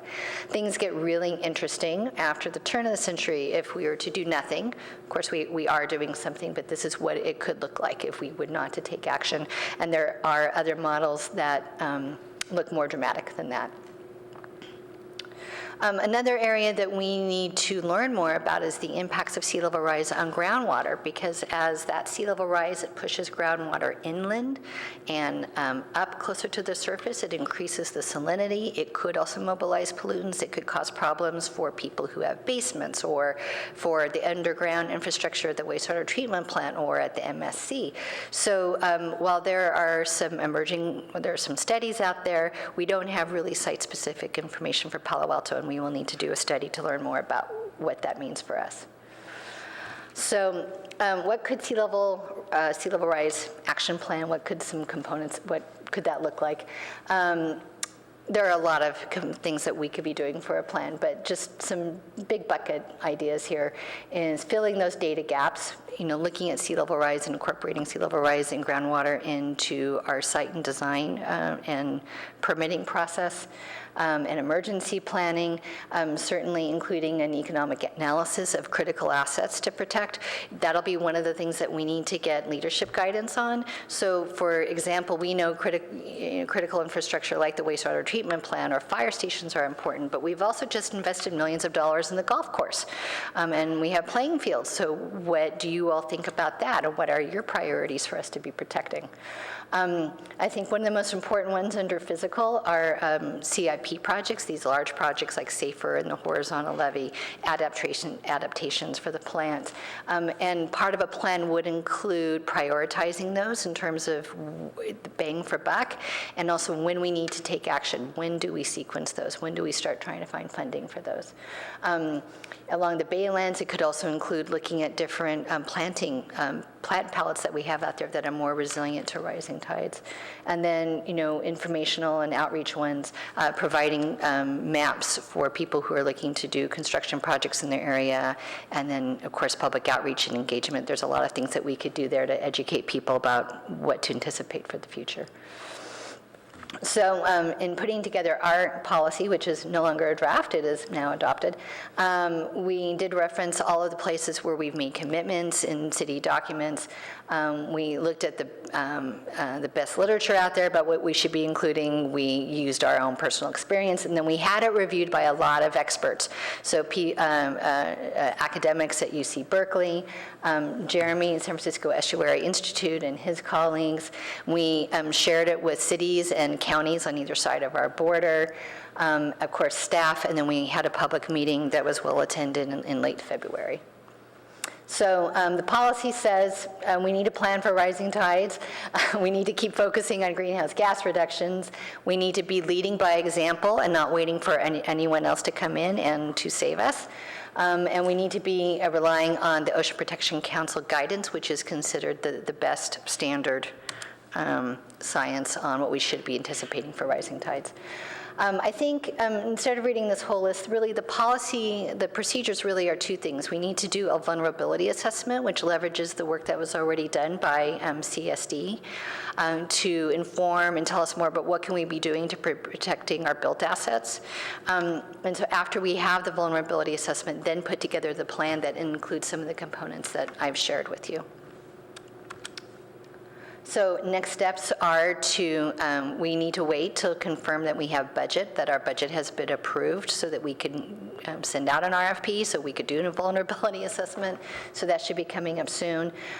Start meeting more regularly and departmentally and also across city borders, so we are keeping in sync with what our efforts are.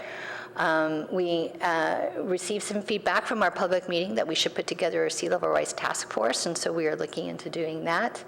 In winter 2019, we would actually start on the plan development. We do need to do CEQA as part of this effort, we have been told.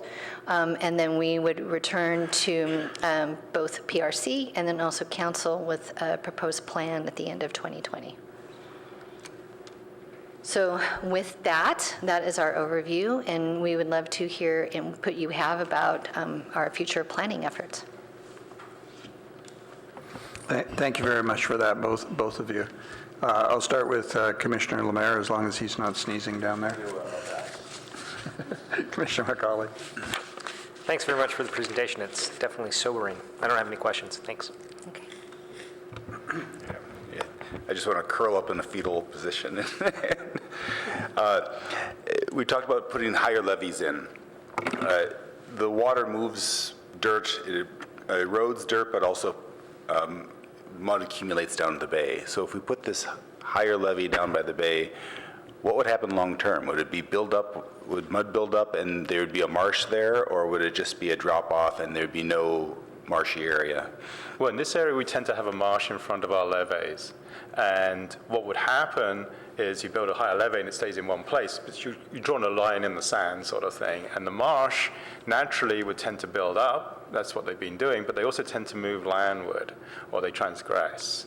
And what happens then, you have a fixed object meeting a moving object, and they squeeze. You call it coastal squeeze. And you gradually lose that width. Now, that you lose the habitat, you lose the value of the marsh in terms of keeping water clean and all those ecosystem services.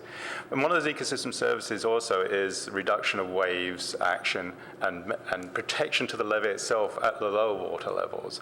And so what then happens is you're exposing the levee to the open bay, and you get more cost of maintaining that levee and more overtopping of that levee. So you have to build an even bigger levee.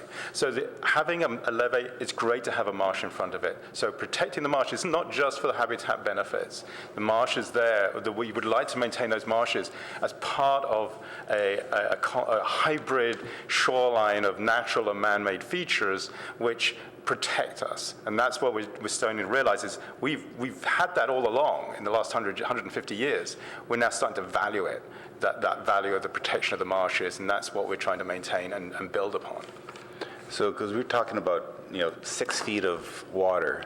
So if we raise the levee up 6 feet, eventually well, remember, as you raise a levee, you have to widen it. And that's more of a problem. If you look at East Palo Alto, there's not much space between the houses and the and Landmeister Marsh, and where you can't fill in there because it's a reserve. So the Safer project has a real issue of how much space it can place these bigger levees on, and that becomes a question for society. Is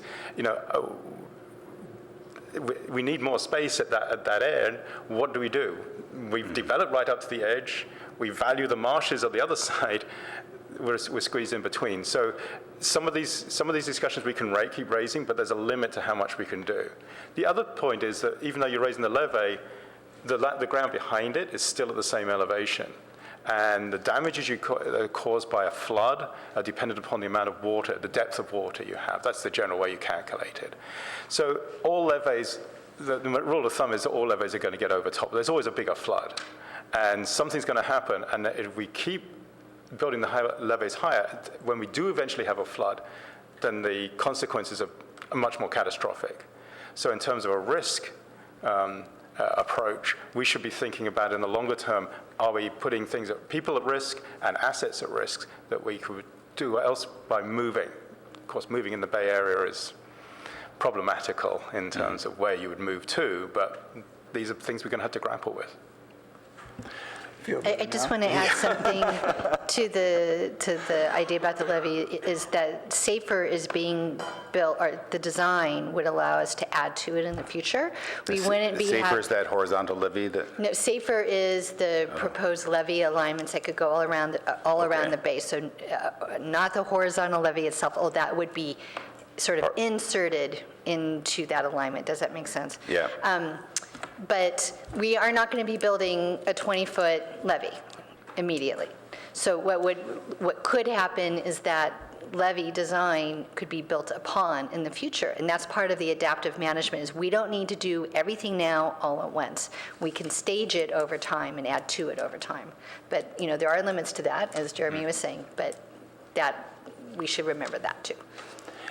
In the presentation, you showed those oyster, what do you call it, oyster beds or oyster? Oyster reefs. And you said that was good for certain parts of the bay. Was that good for our part of the bay? Is that not good for?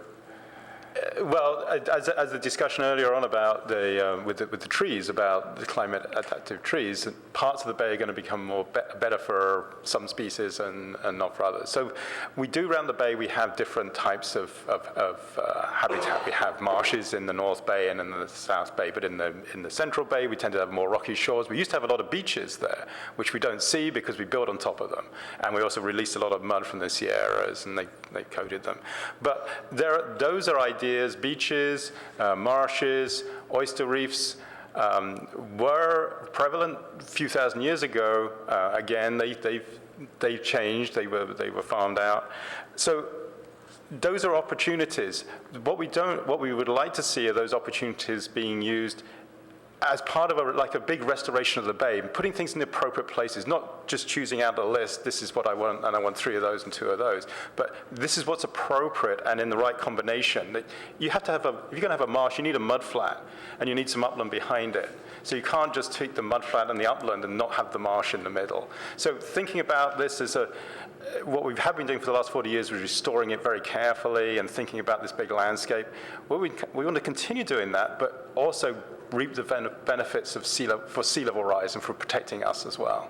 So that's what I meant by what's appropriate. Mm-hmm. There are maps to show where oysters are appropriate. We're on the southern end. It gets a bit too murky in the water for the oysters here.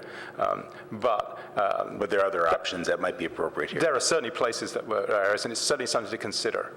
Okay, thank you. You're doing very good work. I appreciate it. Thank you. Thank you.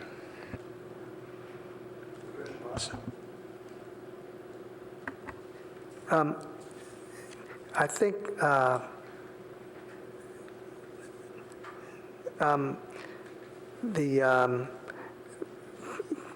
piggybacking on what Commissioner Reckdahl just said, you don't have much real estate to deal with. You have maybe 200 yards or 150 yards of marsh between the runway and the water, the current shoreline. Are you suggesting that we're going to expand the shoreline out into the bay to, and also raise the existing marsh 5 feet? In other words, take all the marsh, put it away, put dirt down, put the marsh back on top of it 5 feet higher? No, sorry if I did get that impression. The idea is that marshes do this all themselves. Naturally, they will accrete. So the bay has a lot of sediment in it, and over the bigger tides, at the highest tides, it comes in over the marsh. The sediment gets, the water slows down because it goes through all the vegetation and deposits that sediment, and it gradually builds up. That's how marshes form. And our marshes are several thousand years old, and it's taken a long time, but they will react to changes in sea level rise. And as the water gets deeper over them, as sea level rises, then we'll start seeing them going up.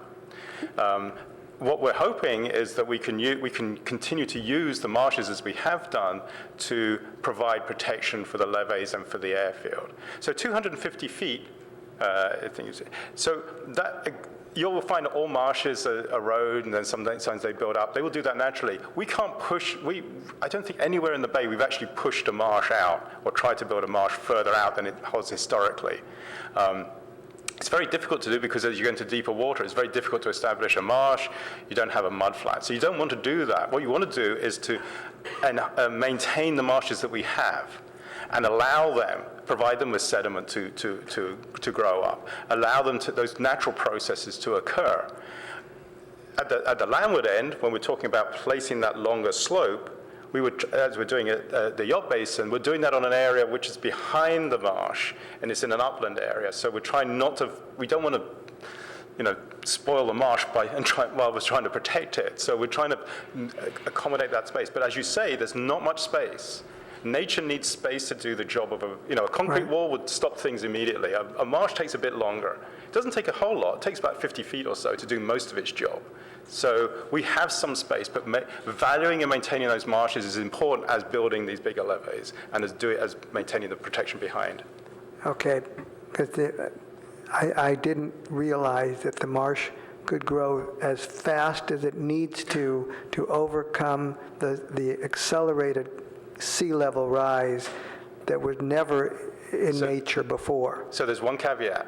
We've never seen the sea level rise as quickly as is being projected over the century. So what we see is the marsh responding to sea level rise, and we can say it can cope with this because it can. What we don't know is what the upper limit is, and part of that is related to how much sediment is in the bay. Yeah. And the bay, has been clearing. We don't have what was being produced by the hydraulic mining from the 1850s has sort of worked its way through the delta, and we've had a lot of that. The TMDLs that we have, which improve the water quality, also reduce the amount of suspended sediments we have in the bay. Yeah. So we don't know how much they do. We know they're good. They've lasted so far. Yeah. All right. Well, so the only other question I have is that where exactly is the safer levee near the interpretive center and the environmental ed center? Is it between the runway and the environmental ed center? In other words, the environmental ed center is outside of the levee, the proposed, safer. I'm going to pull up that picture for you. I just need a visual. Yeah, I'm going to pull it up for you. Just bear with me here for a minute. And I'm confused about the levee, the horizontal levee versus the safer. Sorry. There we go. I've got a better one. Because let me.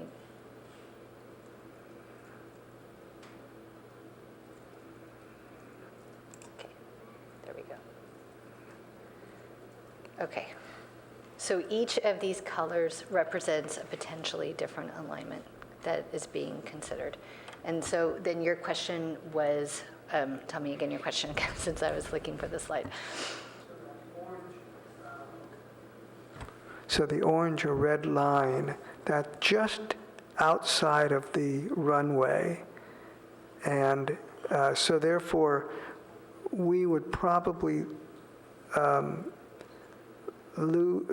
we hope that the marsh will survive everything outside that orange line. We have a whole lot of our baylands is outside that orange line. So my question is, will we lose all of that in our baylands? And when?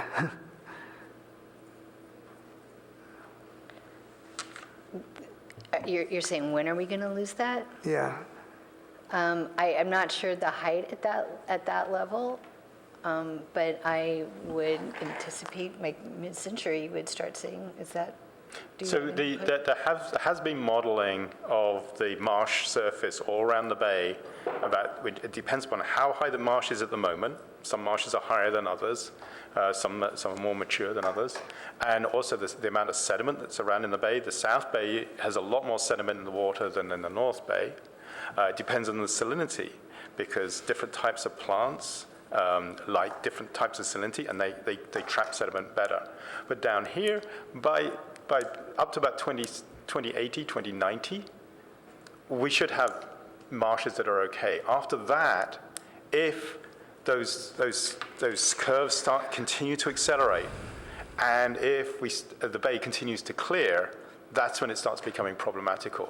What we haven't experienced is the drowning of marshes. So we don't know, we know how they grow up, but we don't necessarily know how they grow down. Does all the vegetation die off, or does it go in reverse like we would expect? We've occasionally seen drowning of marshes, but they tended to be tectonic. They'd be like Bolinas, and everything dropped down in a space of a few seconds during an earthquake. What we haven't seen is this gradual change. So this is what we're looking to is the East Coast, where we do see that occasionally, that kind of gradual drowning. So when it's going to happen, these marshes should last you to the end of the century. Okay. Unless we give them more space to move, or unless So my last question is that orange or red line, is it going to be like a 3-foot-high wall? Or is it going to be a levee that's... In that, I don't know the answer to that. I'm sorry, because I'm not the manager for that, for the SAFER project, and so I don't know that level of detail. I'm sorry. Because they are looking for the SAFER project, again, it's not just about walls. They are also looking at expanding habitat in certain areas, and so they're really looking at a mix of these constructed adaptations and then the marsh, and because they're trying to do more than just build a wall. They're trying to improve habitat and also recreation. Okay, that's all I have. Commissioner Greenfield? Thank you for the presentation. It was certainly dense enough with material and sobering enough that it's definitely not boring a second time. The visuals are excellent. Further to Commissioner Moss's questions, one suggestion is to create a new diagram using an aerial photo and overlay where the horizontal levee would protrude into, and I think that would give people a better visualization idea of what you're talking about. I was wondering the same myself. I think it makes a lot of sense as a community for us to be considering new permitting guidelines for areas that are likely to be impaired or impacted with sea level rise based on the projections. And that's certainly going to fall to planning and council. One question that I feel like hits close to heart for the Parks and Rec Commission is the 10.5 acres of land that's located in the Baylands area near the baseball fields, which is more or less designated for potential development for recreation purposes. And I'm wondering what we should be thinking as a commission in terms of development plans for this area, for things like playing fields, for potentially for soccer or softball or baseball, whatever. Certainly this area is going to be impacted at some point in time.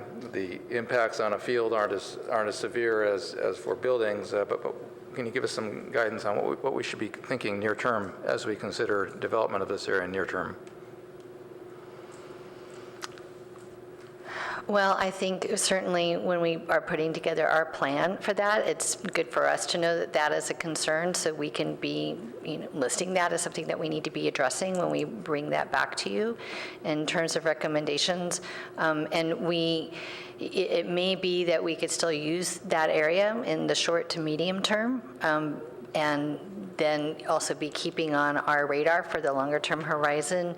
What sea level height would trigger us needing, would require us to do something different. So I don't know that it means that we have to abandon all use or recreational use immediately, but we do need to know when we need to start taking action on that area. What else would you add? Yeah, I think that's very appropriate. what we're going to see first is sort of initially it's like nuisance flooding. It's not that the big deluge is suddenly going to turn up or it's going to be completely covered with water all the time. It's really occasionally in king tides and so on, things are going to get difficult to use. And so as long as the use is appropriate, as long as you haven't put things in which can't get flooded or something like that, and it causes you a problem, then there's lots of examples around the bay where people are thinking about trails that can be flooded. You go up to Marin and to Richardson Bay, and they have that trail which regularly gets flooded on very high tides. It's 99% of the time it's used perfectly well. As long as we're managing the uses, then there's lots of things you can do. It's just being aware of what those consequences are. If it's of a higher value, if it's the wastewater treatment facility, obviously you can't manage and you continue the operations like that. So it's choosing activities which are appropriate for that level of flooding and being aware that that's going to increase, it's not going to decrease. So another consideration related to that you might want to comment to us later on is it's likely we would be considering using artificial turf fields for that area as opposed to grass fields. So that would be another potential complication with respect to flooding and contamination at some point. Regarding the vulnerability assessment, do you have a feel for what type of adaptive strategies will be recommended? And I don't know if you can spill the beans in advance, just to give us a flavor of what kind of menu of strategies would be considered. And related to that question is, how much time do we have to kick the can down the road versus acting now? I mean, it feels like there's a high urgency given the long-term nature of the planning. Well, there are certainly things that we can take action on in the short term, like in the next 2 to 5 years. I mean, certainly we can start looking at changing maps and presenting information when people are coming in to, let's say, they want to do something to a basement. Can we provide them a map that shows, well, you're in both a flood zone and also a sea level rise zone? So taking some triggers there. We could be considering restricting those types of underground structures. That would be a bigger discussion for this group and for council. We could be looking at elevating electrical panels above where a flood area could be. And, for critical infrastructure, we were just talking about this before the meeting, are we able to put, like at the plant, the wastewater treatment plant, could we put small, what do we call them, sort of like raised areas around critical infrastructure to keep that water out, and moving, again, anything that's electrical up above ground. We are also, the new dewatering facility that we have at the plant, that was also raised 12 inches above ground. So those are bigger projects there, and we did talk about some earlier about looking at planting plans, implementing GSI, which is we're already doing. There are a number of things that we are already doing in the short term, and then planning now and starting to figure out funding now for these larger projects, like for SAFER, because that's kind of the $64,000 question, is how are we going to be funding these things? But so we can start planning now for that. Well, thank you. It's nice to end on a pleasant note of hearing some positive mitigations that we can consider in near term. Oh, I'll fix that for you. So the first thing I would say is, for the people who are disturbed by the seriousness of this story, there's a book by a guy named David Wallace Wells, The Uninhabitable Earth. If you really want to be scared, you should read The Uninhabitable Earth, and then I would defy you to have a night's sleep after that. My second comment would be, now, aren't we all glad that we approved that boardwalk that was quite so high above the bay? We all objected to it at the time, and now we're going to be happy.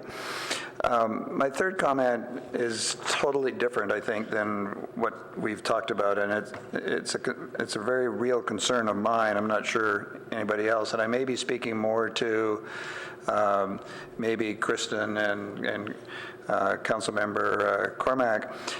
When I read your policy thing, and I attended your presentation before, so I've heard this before. The introductory and the summary talks about the fact that the city recognizes the best way to avoid long-term impacts and minimize adaptation and response costs is to reduce greenhouse gas emission. That's a paragraph, and then in the background, the first thing it says is greenhouse gases trap the Earth's heat. And then it goes on to immediately talk about building levees.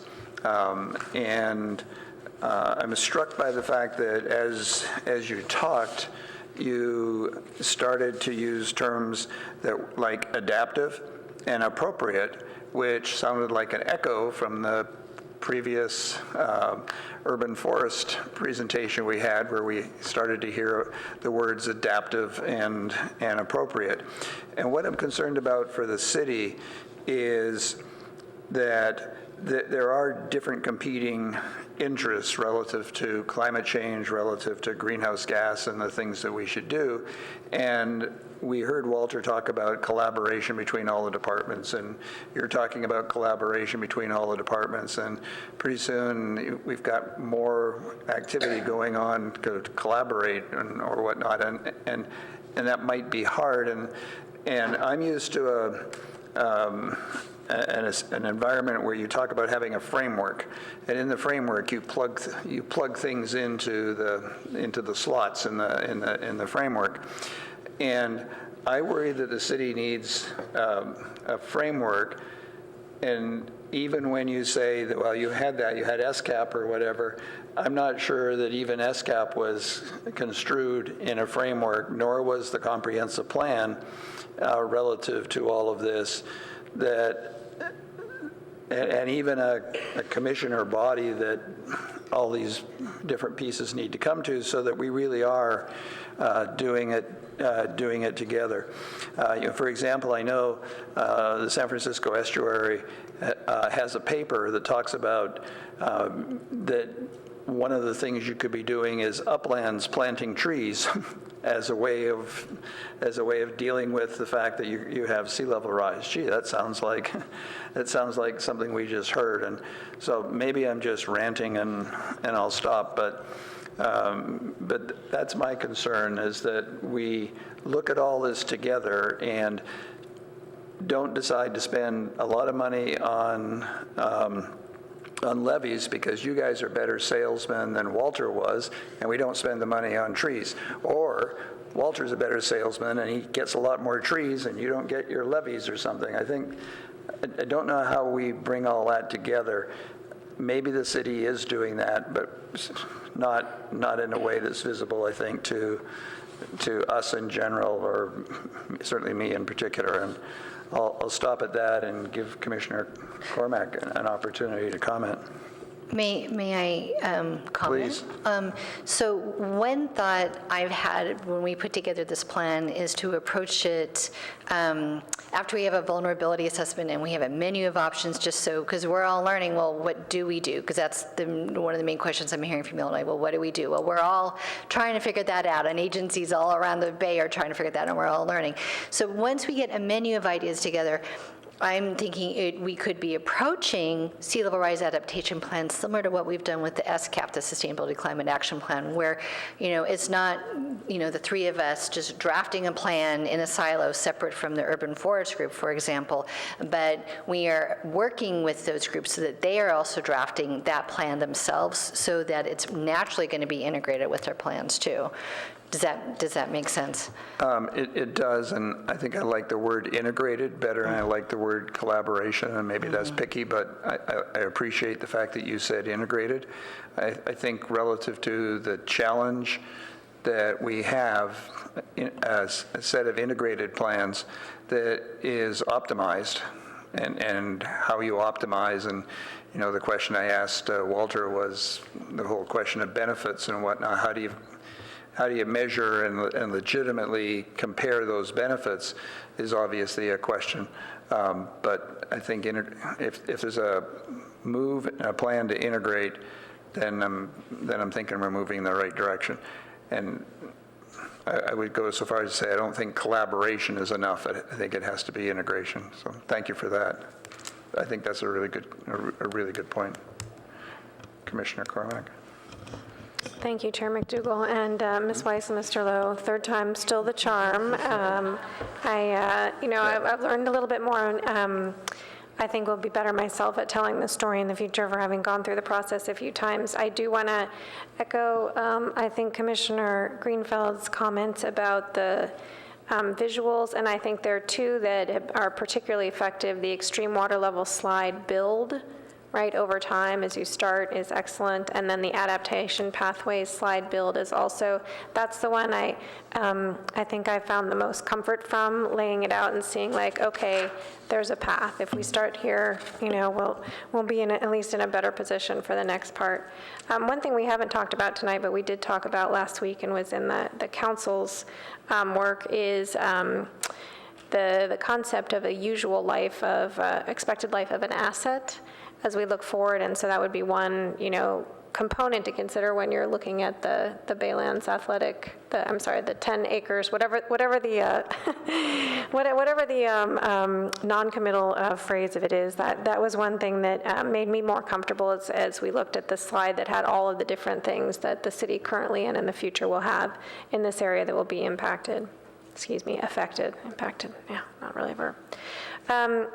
So just to answer your question, Chair McDougall, about, are we getting different versions of sales? I don't think this is about sales. I think it's a little bit more about science. And, personally, as someone who talked about this issue during the campaign last year, I am reassured that the city is taking such a thoughtful approach that includes all the things that we would ask, or, please work with your neighboring groups, not just because it's a good thing to do, because it's actually necessary. The water doesn't respect our boundaries, and thinking forward. So I'm very comfortable with where we are in terms of this.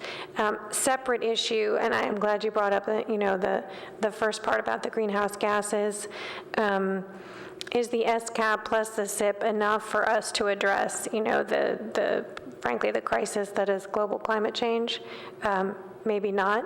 But it's certainly the method that we have right now. I think that's part of why climate change ended up as one of the council priorities is, are we doing this the right way? Should it be one of our many plans, or is there another way that we should be thinking about this? I think that's work we'll all be doing this year. So don't have any answers on that, but certainly willing to entertain thoughts and suggestions about how we move forward, whether it's something as straightforward as a new component of the staff reports that, addresses this more directly around greenhouse gases. We'll see open to what we can do there to, to really to take this on and understand it throughout the city. So thank you. Thank you. Thank you for that. Is there any other comments anybody wants to make? David? Kristen, when we had the Coverly Master Plan, we had these, we did the public participation in a certain way that you really found effective. Would you use that model for something like this, or because you have about 9 or 12 months worth of that kind of public engagement and going forward, would you use something like that, or would you use a more traditional steering committee kind of thing, kind of organization?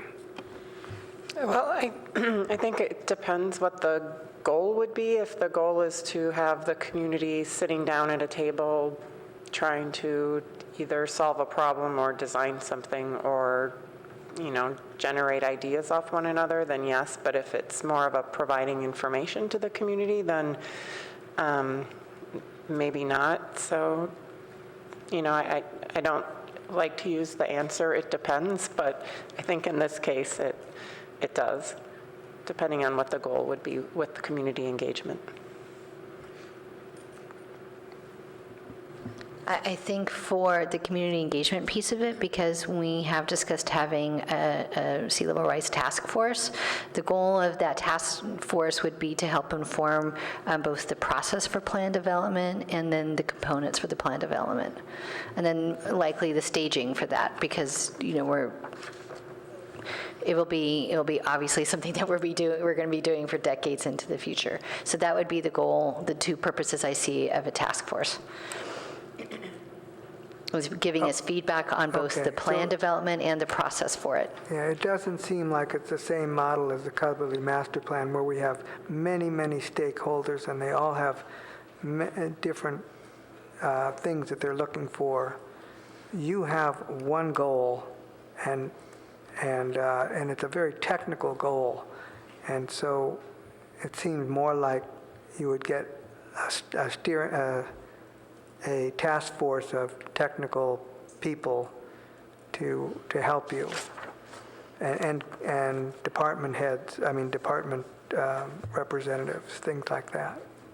I think it would be a mix of technical people and just people who have a lot to, who are going to be really impacted by it. Businesses, they're going to probably want to be able to have a voice at that table. Certainly we would, I'm just thinking off the top of my head, educators, people certainly with environmental expertise from also surrounding nonprofits like Acterra and Grassroots, people who do restoration, so I think we would need to be thoughtful about who we invite to be part of that task force. But I think we're going to want to have a diversity of people, including people who may not have technical expertise, but who are concerned about what happens in the area that's most likely to be impacted. Julie, thank you very much for both the presentation and the candid discussion. And it's Jeremy, right? Yes, it is. And Jeremy, thank you for your insight and the fact that Commissioner Rectal won't sleep tonight. So I think that, although I would say Councilmember Cormack's comments probably did make us feel better that there's somebody looking at the whole thing. So thank you very much. Thank you. Thank you. The last thing on our agenda tonight is ad hoc committees. We made an attempt this time to get written input, so we didn't have to spend a bunch of time trying to go through the ad hocs. Commissioner Greenfield was diligent and provided information. You should all have that in front of you. I'm only going to ask if anybody has any questions on anything in this. Not here, but through Natalie, if anybody has suggestions about a better or different format, Commissioner Vice Chairman Greenfield and I will look at the format and see if we can make it easier and more appropriate and more attractive for everybody to use and reply to. The thing that we didn't do is specifically say, here's a format, fill it out for the ad hocs, like the ad hocs for the liaisons. If anybody has any comments on any other liaisons, I think I would entertain that if anybody's got anything they want to say. Commissioner Rectal? The council had a joint session with the North Ventura CAP a couple weeks ago, and very well attended. I was impressed. It was over at Ventura School. One of my duties on that is to represent you. So if any of you have opinions, look through the material that's on the website, take a tour of the area. If you have questions or comments, let me know and I can pass those on. But we're starting to make some progress. Allison, do you have any comment? When we were discussing the urban forest plan earlier, that was certainly one of the things that I said that I'd like to see at least one of the plans that comes forward have be a real challenge to us. And one of the things would be adding to the canopy, and certainly one of the things would be, naturalizing the creek. So I'm hopeful that we'll see one that has, a great deal of green in a variety of areas so that we can get a real sense for what our options are. But yes, it was very well attended, and I always enjoy being in different neighborhoods of the city. And thank you for doing double duty on that service.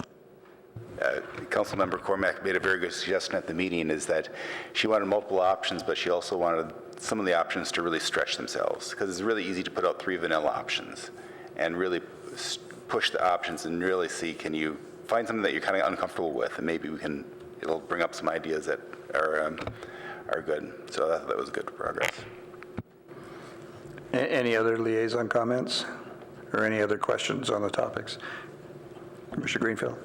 Yes, I have a couple liaison updates, and we'll need to figure out how to get these circulated along with the ad hoc updates. Regarding community gardens, the new garden agreement has been forwarded to the Palo Alto Christian Reformed Church for signing, which is exciting news. Hopeful that'll be squared away by the end of the month, is what I'm hearing. The current community gardens rules within the park rules and regulations are being replaced to only include rules which apply to the general public, and a new community gardens guidelines document is being created to address specific rules associated with community gardens license agreements. And then on turf management, I met with Darren and Lamb for an update and review of the new El Camino Park soccer field fencing along El Camino, which is great, to extend the fencing in the spot where balls go out onto El Camino. Also talked about the Cubberley turf replacement and bathroom plan status. It looks like that could be taking longer than anticipated, more than a month, so we need to talk more about that. Also talked about summer field maintenance plans, future turf studies, and communication to community stakeholders. Thank you. Thank you. The only thing I would add is it appears that Friends of the Palo Alto Parks may have secured the funds to help with the signage plan for the Baylands. I think that's actually been done, which would be very nice. If there's nothing else, David? I was reading about the Foothills ad hoc, and you talked about increasing access to Foothills Park. Is this for people outside of Palo Alto? I was wondering if we were going to have like Los Altos Day or Stanford Day or something like that, where we would have limited access for a limited time. What things came up? I think that there was a brief discussion at the ad hoc. I think this was not agendized here. I'm going to suggest that until we put together a real discussion that we can bring forward, we shouldn't go further with that conversation right here. If there are no other topics, Kristen, do you have anything you'd like to add or conclude with? No, not to the ad hoc updates, but we can add a second tab with liaison updates as well. That's not a problem. What we were trying to do was make the input from the ad hocs basically mandatory. Even if there was no meeting, this thing should say no meeting, so that we actually know. For the liaisons, what we're trying to do is say, if something useful happened, something meaningful happened, then submit it. Just trying to make that less mandatory. I think status or a status update within ad hoc doesn't necessarily have to be a meeting. Right. There can be communications and Yes. actions otherwise. Yeah. Right, a meeting or something else meaningful. Tentative agenda for April. So for April, I have pickleball will be coming, hopefully. We're working with the planning department, just making sure we have all the permits that we might need, or at least are aware of all the permits we need. So we're hoping to bring that back in April. And then also Peter Jensen would like to come and discuss the plans for Bulware Park. And then just in May, Darren is planning on bringing a draft Baylands Conservation Plan to the commission. Kristen, as it concerns pickleball, is it a proposed action for the commission next month? That is the plan, to have an action for the commission at that time. So it's a park improvement ordinance? That's correct. Can we add Magical Bridge to one of the next couple meetings? Let's discuss that at the, I'll get back to you, David. Yeah. Yeah, I mean, we can talk about that. What are you interested in discussing regarding Magical Bridge? I'm curious. The extension of additional park features in all of our parks. Magical Bridge features.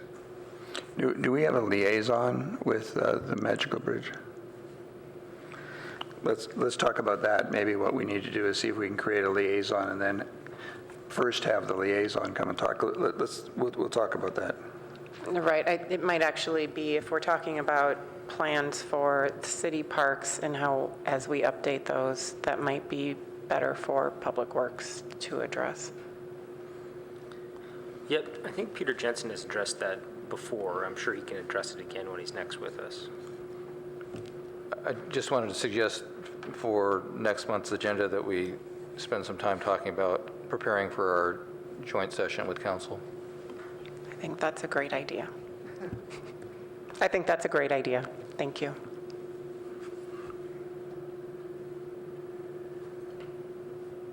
Any other comments, questions, suggestions? Councilmember Cormack, do you have anything to add? Can I have a motion for adjournment?